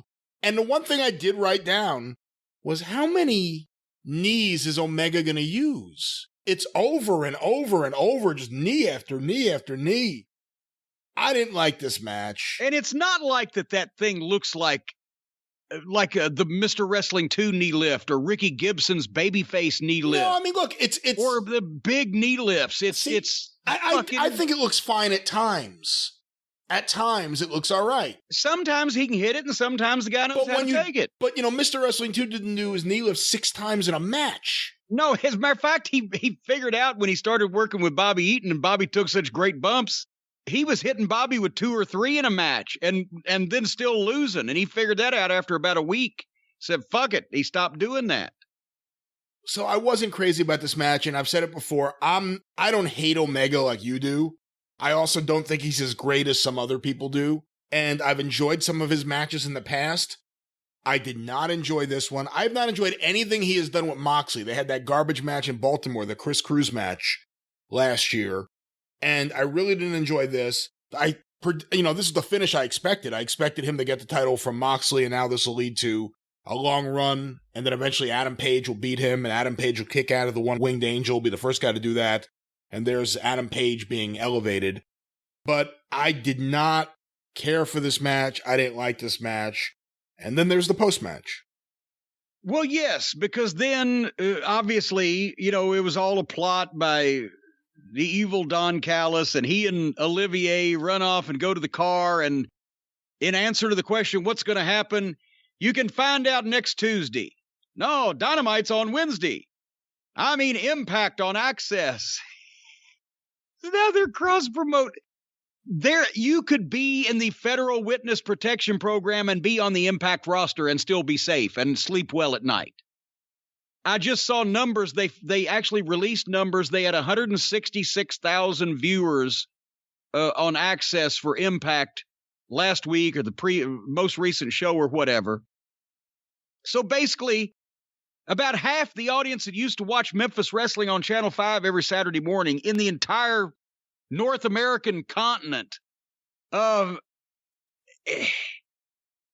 because Callis is friends with Olivier, Tony Khan is an idiot and doesn't see when people are taking advantage of him. They're trying to resurrect this goddamn white elephant of a promotion once again, Impact, on the back of this billionaire's national television. And he's letting it go on. The zombie of wrestling promotions now invading All Friends Wrestling. Oh, golly. They just had a murder mystery and it did a detective show on Impact. The guy that was getting married was shot and laid there with, a fucking bloody bullet wound. And Tommy Dreamer dressed up like Sherlock Holmes to find out who it was that shot him. Meanwhile, over on the other channel, we've got the musical, variety show, and comedy hour. So together, this will be an entertainment juggernaut. They can do musicals, variety shows, sketch comedy, detectives, dramas, murder mysteries. The only thing they can't do is wrestling. In terms of this deal, whatever the actual deal is between Impact and AEW, from Tony Khan down to the balding Bucks, have made it clear that they're willing to work with anyone, it seems like. As long as they get along with them, I would think. But this deal is clearly much better for Impact than it is for AEW, just on the surface. Just on the... I mean, it makes no sense elevating Impact to this degree. I don't think this makes any sense at all. I know there are some people out there saying, like, oh my God, the dream matches. Imagine FTR versus the Motor City Machine Guns or Eddie Edwards doing something. And, I don't watch Impact. I don't expect them to make any better talent decisions with access to another company's roster than they have previously. I think we'll see all of the freak show, comedy, goofball, yuck, slap, tickle, and taint fucking crew instead of the serious athletes that they might still have an Impact. And I haven't seen the show in so long. I don't know. And also there is the Impact rule, which was I don't care what they do. I don't care if they resurrect Ray Stevens and put him on our Broadways on Impact every week. I will not watch that show, no matter who asks me to, because of the guy getting married, getting shot, and the fucking murder mystery thing. That's the Impact rule. That's so insulting just on the surface of it. I would never validate their product by actually watching it and talking about it in that respect. It's a fucking joke. In this respect, good on them. They joined the Bilka Billionaire Club. What's next? Is Ian Rotten going to come back up, and he'll come over the rail and get in a pull apart with Dr. Luther? and they can have the fat, bald, goofy, slobby, scarred-up outlaw championship decided. The fuck is this? I was all for working with honest, competent, legitimate promotions in Ring of Honor, local promotions around the country to help them with our television by having them provide matches on the cards and local promotion and us giving some of their guys work and exposing them along with our guys and talking about them on television. When Ring of Honor was bought by Sinclair, they were still somewhat of a parody with some of these local promotions that just didn't have television. But this is national TNT cable with a big budget versus what's left of the last vanity project in wrestling started by Dixie Douchebag Carter. They're so far, they ought to be so far above. They're not. They ought to be, but they're not. But realistically, they should view themselves in that respect. Good fucking God. All right, I give up. Your closing thoughts on that program? I know a lot of people really loved it. A lot of people lost their minds and were really happy to see Sting on their TV again, and I can understand and appreciate that. Yes, and I can also, and it would have been wonderful if he'd have done something, and it would be wonderful if he could help some younger people instead of taking all the attention because he's the only star they fucking got. Go ahead. I think the Battle Royal was awful, and again, I've heard from people who really liked it, and they were happy that everyone had something to do in that match, but I didn't like it. The Cody match, the match itself didn't gel for me. And again, I'm not going to blame anyone because they're working in 40-degree weather. And plus they had to slow things down and feature Hobbs, so it couldn't be, Yeah, and he has a lot of potential. Flawless. The Jericho match was embarrassing. The post-match angle, no one brought up the callback to the towel being thrown in for Cody, which defeats the purpose of MJF having the towel there because he's done it before. You've established that. The Britt Baker match was good. The Moxley Omega match, man, it's just not for me. I like Moxley's promos. I don't think I've liked a single match he's had all year. Just not for me. And Omega, I've liked some of Omega's matches at times. But he was doing more Moxley than Moxley was doing Omega here. Because Moxley can't do that. Yeah. Well, and nobody else should do what the shit that Moxley does. Like putting someone like Omega in there with an athletic wrestler, you get one thing, but putting him in there with Moxley, and again, there's always the point in the match where it goes to some garbage shit. It's either thumbtacks or a baseball bat and barbed wire or chairs under the ring. Every match, in the middle of the match. You're right about that if you've got Olivier with, like you said, an athlete, you can get something because at least Olivier's performance of everything, the gymnastics and the athletic performance, his weakest part of his game is actually trying to look like he's in a fight of any kind, even if it's a real hand-to-hand fight or whether it's the garbage weapons fight. That's totally fucking shot with this guy. He can't do it. Yeah, and then him and Callis running out at the end. I mean, I'm not going to watch Impact. Hey, after every grand theft, you run out, right? Yeah. I mean, just awful. It's garbage. All right. Well, we'll see more of it next week, I assume. From now on, I'm just going to plug a standard Moxley match in and just have it standing by in the VCR or whatever so I can just hit that and I won't have to watch the new stuff. And I can do that and I can say the same thing every week because the same thing happens in every match. All right. Let's talk about something a little more positive in terms of the professional wrestling industry. And I honestly don't think that anybody today or recently or in modern times has had more positive impact on wrestling, which is hard to find these days anyway, than Pat Patterson did. And I had no idea he was even sick. I obviously he was, almost 80. So, it's not just shocking in that term, but when I just turned on Twitter the other morning at RIP Pat Patterson, I'm like, okay. And I closed up Twitter again for the rest of the day because I've said I can't tweet about dead people anymore. It's just to me, it's the wrong forum. There's just nothing you can say that's not just the same old thing. But anyway, Pat, the tribute video they did, all of the people that have made statements, that just skims the surface of how important Pat was to not only to the WWF, WWE, but really the effect he had on wrestling. Guys that he's coached or trained or produced or worked with or just talked to are all over the world. And some have already retired. Some are in other companies. Some are still figured in a lot in big spots in the WWE. And he was even still coming by to the NXT shows and see the young guys. He like you said at the top of the program, so many people forget. Well, they don't forget because they never knew. He was a great wrestler, one of the best in-ring workers in the business before video and before the modern era, when people just knew him as, one of the McMahon stooges, or, a guy that came out for pull-aparts or whatever, or they've read about that he's the brains behind a lot of the booking and etc. But Pat was a hell of a worker. And I'll be honest with you. Remember I told you that Weasel Dooley and I used to get the Madison Square Garden shows on MSG cable back in the early 80s. And we were all excited until we saw one. And then it's like, fuck, every Tuesday night at the Louisville Gardens is better than this. But Pat Patterson had, to me, the most NWA style WWF wrestling match of the modern era. The alley fight in the Garden with Sergeant Slaughter.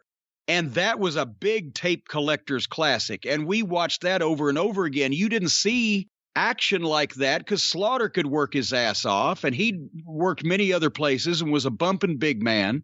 And Pat had that fire, and it was like a San Francisco Cow Palace match. It just suddenly, it was like the Bret Hart and Steve Austin I Quit match, where it just, all of a sudden you went to Starrcade, you went to old Southern wrestling, you went to real shit instead of the, homogenized, pasteurized WWF stuff. It was especially, I guess, coincidental that this happened right as you and I have both been reading. We mentioned the book When It Was Big Time, the history of Northern California wrestling that Rock Rims has done. And we'll talk more about this ridiculous book. My God, it's like he's a 150-year-old vampire and actually didn't do research but witnessed all this shit. I've never seen such detail going back decades.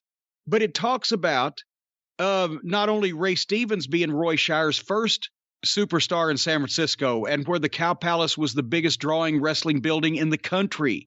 They were doing 15,000, 16,000 people every show in the early 60s. And then Pat comes in, and they become the Blonde Bombers, and then Pat takes over as the top guy. You realize where Pat got that mind for finishes. When I'm reading this book, the way that Rock Rims described San Francisco wrestling, it was like hearing Mid-South wrestling. Everything logical, intricate finishes, everything had a purpose. And hearing the descriptions of Roy Shire was like hearing a description I would have given of Bill Watts 30 years ago. He yelled and cussed at everybody, hard to get along with, demanding perfectionist, a genius at wrestling. Had to manage things exactly his own way. Huge success in the territory. Heat on the heels.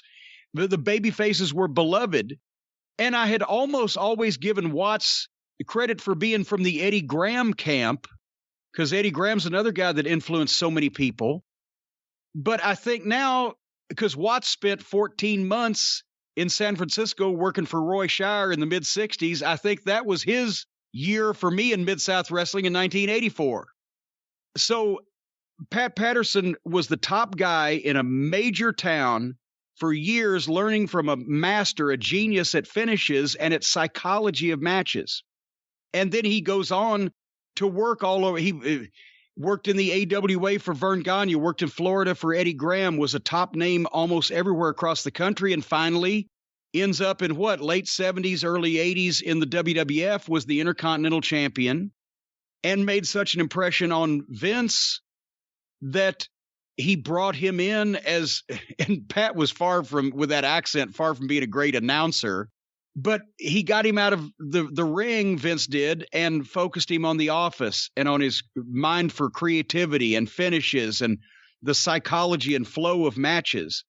And he had more of an impact on the wrestling industry behind the scenes in the WWF as he had as a main event star for 20 years previously.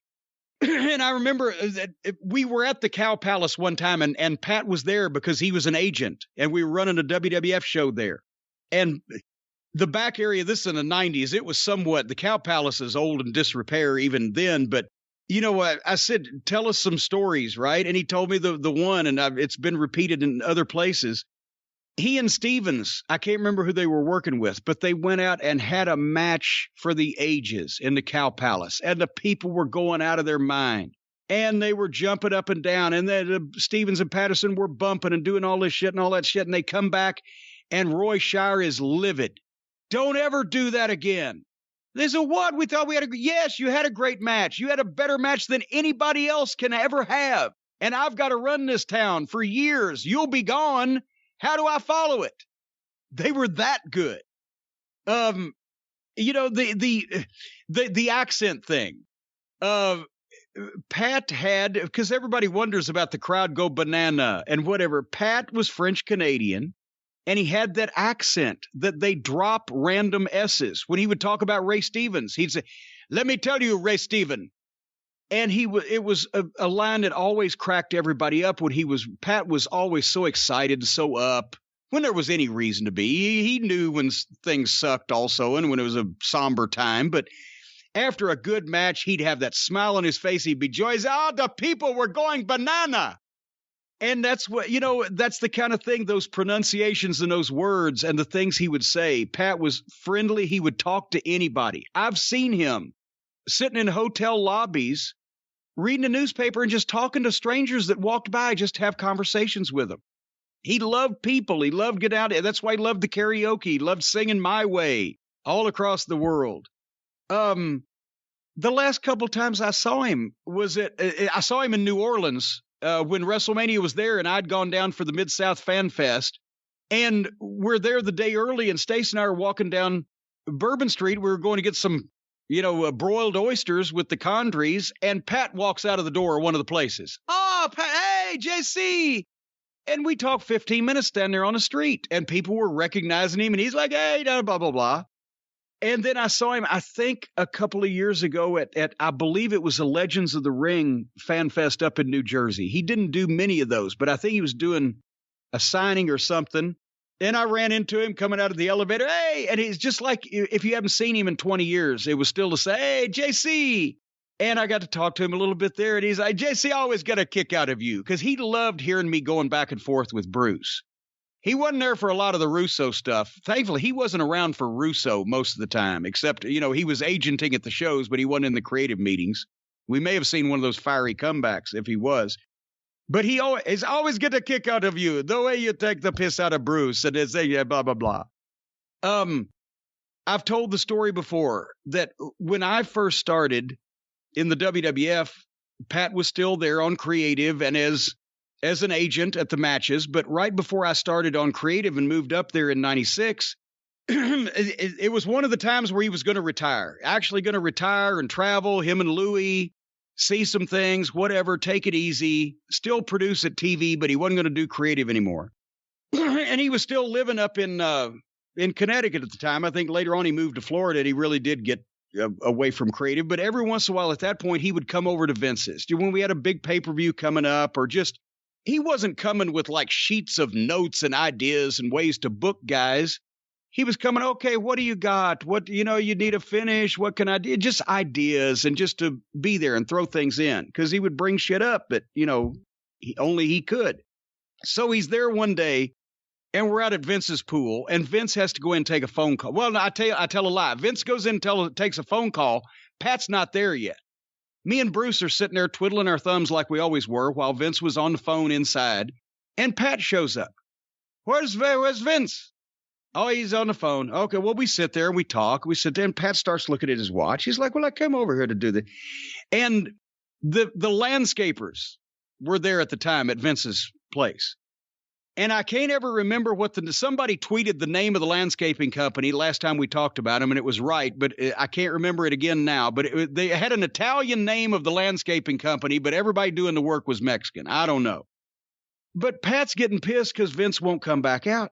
So the guy's running the leaf blower, that diesel gasoline powered leaf blower. It'll blow you off a fucking ledge, right? It's so powerful. And Pat sees Vince just starting to open the door. He says, hold on. And he goes around behind the bushes. And Vince comes out and sits down, doesn't know that Pat's been there. And Pat has gone around behind the bushes and got that leaf blower from that poor landscaper. And he starts revving it up.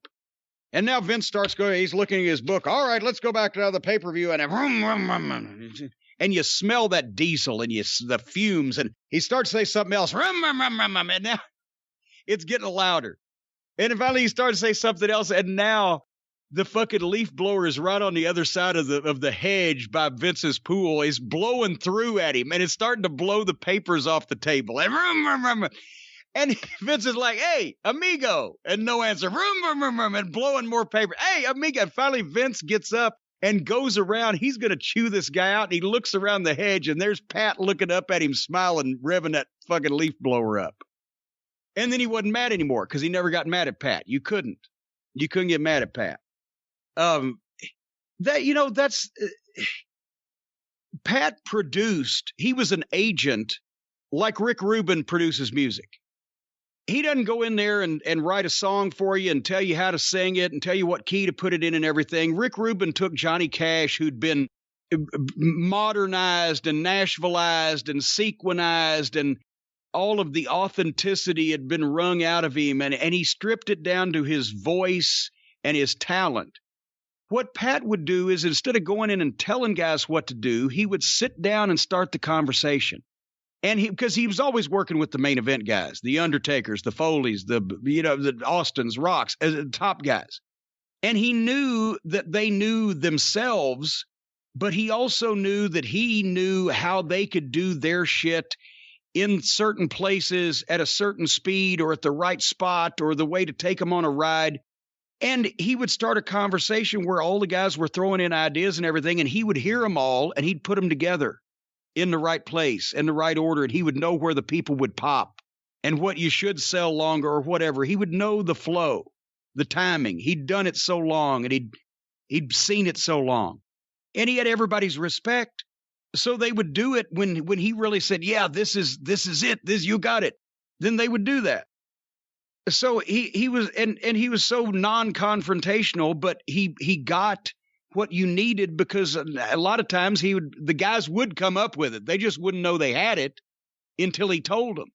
And that's what I've tried to learn from him, is when I would sit down with guys in Ring of Honor or in OVW afterwards, but especially in a place where the guys weren't all green and where there were some veterans, you talk to them, whether it's on the phone or you sit down in person or whatever, and they come up with ideas, and then you figure out a way to tell them their own shit back, but in such a way that it's put together in the right place. Does that make sense? As far as agenting or producing a match, that's the way that the good guys do it. Yeah, and I think a lot of listeners, a lot of wrestling fans always wonder, what exactly does an agent do? And Pat, of course, being one of the best of all time. Yeah, well, you know who's going to go over. And if Vince or whoever the boss is of that particular agent has a specific finish in mind to lead to come back with a different stipulation or whatever, but putting those, I mean, there didn't used to be an agent. There used to be a booker that gave you your finish, and the guys did their own matches.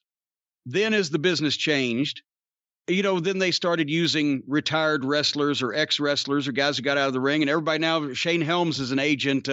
The younger generation knows, that style, but Pat was always in the main events, because the main event wasn't about, they knew there was going to be match quality because of the names, but the main events were about drawing money and painting the picture and telling the story, and that's where Pat was a genius. And from learning from Roy Shire 50 years ago, or then Eddie Graham 45 years ago, and then doing it all over the world, et cetera, et cetera.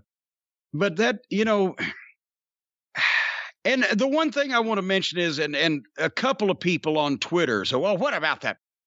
The whole ring boy scandal, sex scandal, the bullshit that Pat got caught up in, involving Terry Garvin and Mel Phillips and whatever else was going on with all those other announcers and ring boys and whatever. I've shit on this in the past, and I will shit on it again here. It's bullshit. And the only single reason that Pat Patterson got caught up in that controversy was because he was the other gay guy. That's it.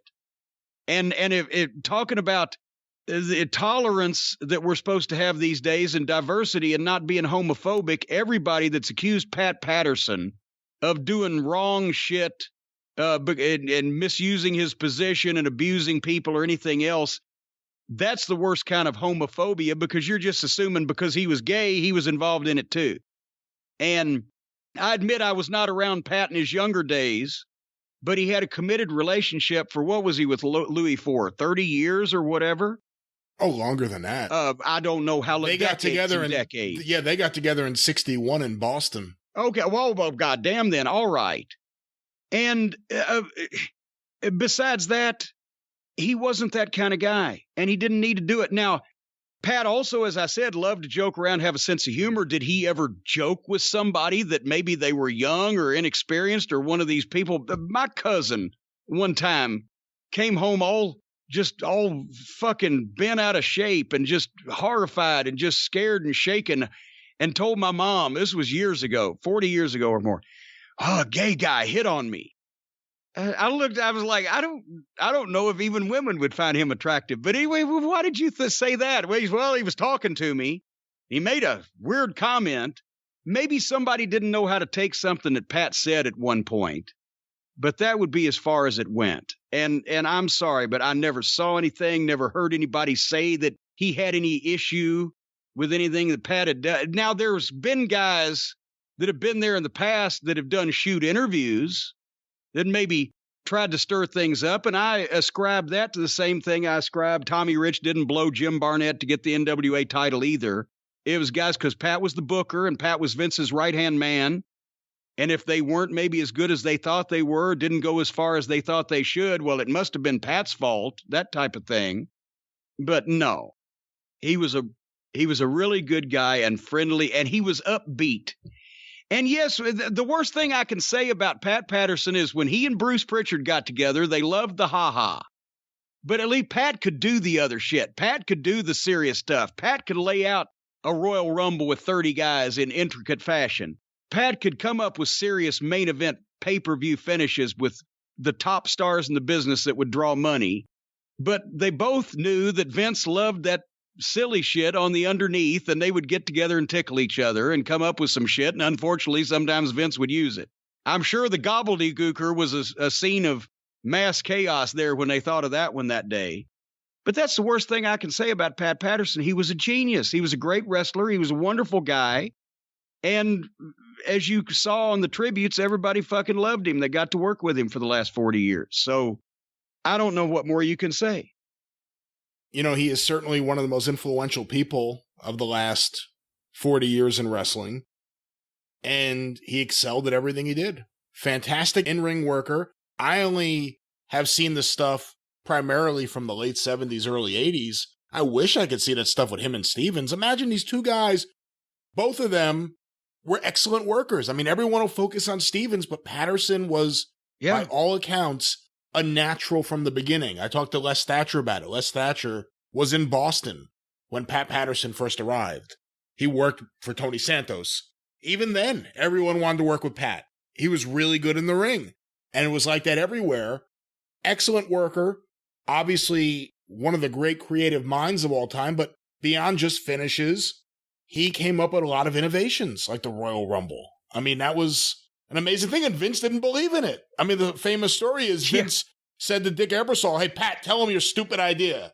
And Pat said, "Well, it's not a stupid idea, and here it is." And Ebersol got it. Vince didn't get it. Yeah, a battle royal, but just come in one at a time? Dick Ebersol got it right away. He said, that'll be great television. And then, once Vince heard Ebersol give it the okay, Vince believed in it all of a sudden. But someone who... Well, that's the thing. And think about this.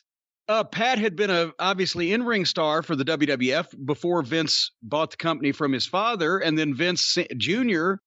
segued Pat out of the ring into the announcing and started getting him involved in the office because, remember, George Scott was the booker until sometime after the first WrestleMania. And George Scott was way, way old-fashioned compared to what Vince wanted. And so he dumped George Scott, and Well, and I mean, Pat said the same thing that everybody else has said, because somebody called Pat up one time and said, "Hey, I heard you're booking for Vince now." There's only one booker in the WWF, and that's Vince McMahon. But he became Vince's right-hand guy and was doing a lot of the. Vince would have the image, and Vince would know who's going to wrestle who, and Vince would have the idea for a big show, but Pat at the time would put a lot of that stuff in place, one foot in front of the other. And he, did that not only for years, but then, as I said, when he backed up from creative, he still was there at television, and he loved it. And he did try to retire a couple times, but I don't think he was happy without being around the business and being able to help guys and seeing guys do what that he had done before and couldn't do anymore. And you brought up the Slaughter match at MSG and how that was one of the early tape trading classics. I mean, everyone needed Dynamite Kid Tiger Mask. Everyone needed Slaughter Patterson. There were a few other matches like that. Yeah, in those years, if you a WWF match for the really hardcore tape traders, if you wanted a WWF match, you wanted Patterson and Slaughter. Even when I started tape trading in the early 90s, that was still a match that everyone wanted, because that wasn't one they put on their commercial tapes. It was a rare one to find. So much blood. Yeah, I mean, we should do a watch-along of that one, actually, one of these days. As a matter of fact, we should do that sometime on the drive-through this month in honor of Pat. Yeah, I think that would be great, and it's a great match, but I think that's the one match that's probably out there, even though it's not him at his peak as he was in his early 40s. He was in his early 40s. At this point, he's outworking everybody else in the company. Yeah, only guy to have 4 main events at MSG with Bob Backlund. He was the first Intercontinental Champion. He was the North American Champion before that, him and Ted DiBiase going back and forth. That's right. And then a lot of people focus on Slaughter. They may forget him and Mosca. That was another feud he had up there. And then he became the commentator. And then when he was off TV, you would see him every now and then as one of the agents. For a long time, the WWF had agents on TV like Jay Strongbow, Rene Goulet, Pat Patterson, but they never said who they were. It was, the officials are out there helping out. It was never, that's the legendary Pat Patterson. That's Rene Goulet. It was just officials. But he was also the referee in the ring for WrestleMania 1 because they realized when Muhammad Ali got there, they realized there's no way he can do this. So Pat ended up becoming the referee at the last moment.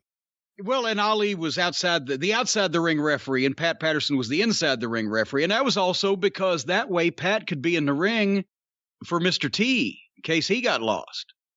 Because, that way Pat could, hopefully call something to get him out of a bad spot if shit went south. He was trusted. Vince loved him and trusted him, and he was a good friend to Vince. He would tell Vince when he didn't agree with shit, but at the same time he wouldn't beat Vince up with it. So Vince, and Vince knew to listen to Pat. His word carried a lot of weight. So we could go on for hours and months and years, but he was involved. He may be the last guy that was involved in the business at that level for that long, was that important, that was still around when you think about it. Yeah. I mean, let's face it, Cowboy Bob Ellis was big in his day, but he didn't have the career Pat Patterson did. No, and that's one of those things where I'm looking at talking to different people about his career for 605. Let's look at San Francisco, for instance. There aren't that many guys around who were there for Roy Shire, especially in the 60s. You may get a few guys from the 70s, but there aren't that many guys around. I mean, how many guys? Les Thatcher. How many guys are around that go back to Tony Santos? Yeah. He was one of the last guys. And that's the thing. And I've told a story about that car ride I got to have with Ray Stevens where I drove him from Charlotte to Atlanta and got to ask him about Roy Shire in San Francisco. I wish I'd had this book that I'd have read first. I'd have had so many more questions. But, he always put Pat over. Stevens did. And they had a bird's nest on the ground out there. Stevens for 6, 7, 8 years. He was the top guy, and then he moved on, and Pat was there for probably 8 or 10. And they drew huge money. And Ray was telling me he was making, and they only worked 4 or 5 days a week in the Northern California territory at that point, and they were short trips. He was making $150,000 a year in 1961, 2, 3. Living on the, ocean in San Francisco, had a car, a beach house, a boat, and a motorcycle. it was a wonderful place to work there when they had the business going. And those two guys were over so much that when they would I saw Pat would get introduced to the crowd in San Francisco and the people would go crazy 30 years later. Anyway. Yeah, remember, he left, him and Roy Shire had a big falling out. And he wanted to actually buy into the promotion. And between that and some other things, Pat had a big falling out and he left and he spent like 6 months in Florida and he did not get along with the booker, Johnny Valentine. And then he went to the AWA for a year and a half, reunited with Stevens. And then some of that stuff is on tape. Yeah, some of that is. I wonder if it's on the network yet, if they've got through that part. I don't know how much AWA is, but then he went to work for Vince. And then in 81, the last days of Roy Shire, he brought Pat back to win the Battle Royal. And then right after that, Vern was invading San Francisco, and Patterson and Stevens worked for Vern on those shows. But the last Roy Shire Battle Royal, it was Pat Patterson making a big return in 81 after being gone for a few years to win the Battle Royal. And by the way, that sounds like a familiar story. Wanted to buy in with Shire, but then they had a falling out because Ray Stevens told me that the plan from the start was that Barnett had sent Shire out to set him up with the sponsor for the TV, and Barnett had let Shire take Stevens because the Shire brothers were a top team for Barnett.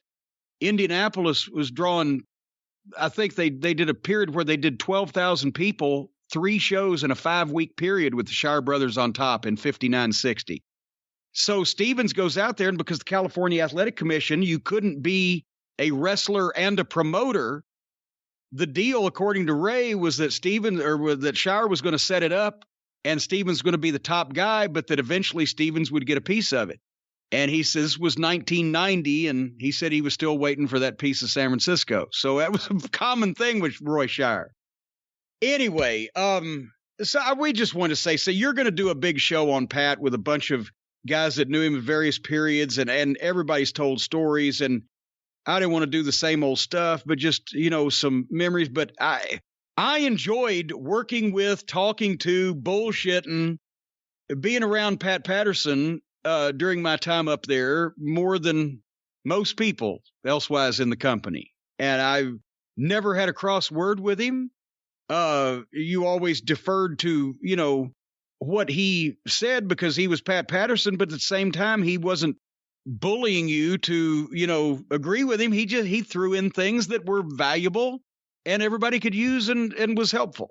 And I liked him and I thought he was a great guy. And I always was upset, even when he was still alive, when people would lump him in. I met Terry Garvin, I think, one time in passing. I never met Mel Phillips. I don't know about those announcers or the ring boys. I never met any of them, but I knew Pat, and I always got upset when he was tied in with all the rest of that bullshit because that wasn't fair. It was because he was the other gay guy. That's all it was. Anyway, we're all gonna, we're gonna miss that kind of figure in wrestling just because of the importance that he had to the business, as we've talked about. But you've got to miss a guy like Pat because to the last day he was just friendly and always smiling and happy and ready to get into something. That's the way I'll remember him anyway. All right, should we close this thing up? I think it's time, and how do you follow that? I don't think there's anything that can follow Pat Patterson. We will be back with the drive-thru next week talking about NXT. We will be back with the Experience next week talking about whatever stupid things happen in the next week. And until then, for everybody, keep your face covered up. Stay away from people. Thank you. Fuck you. Bye-bye.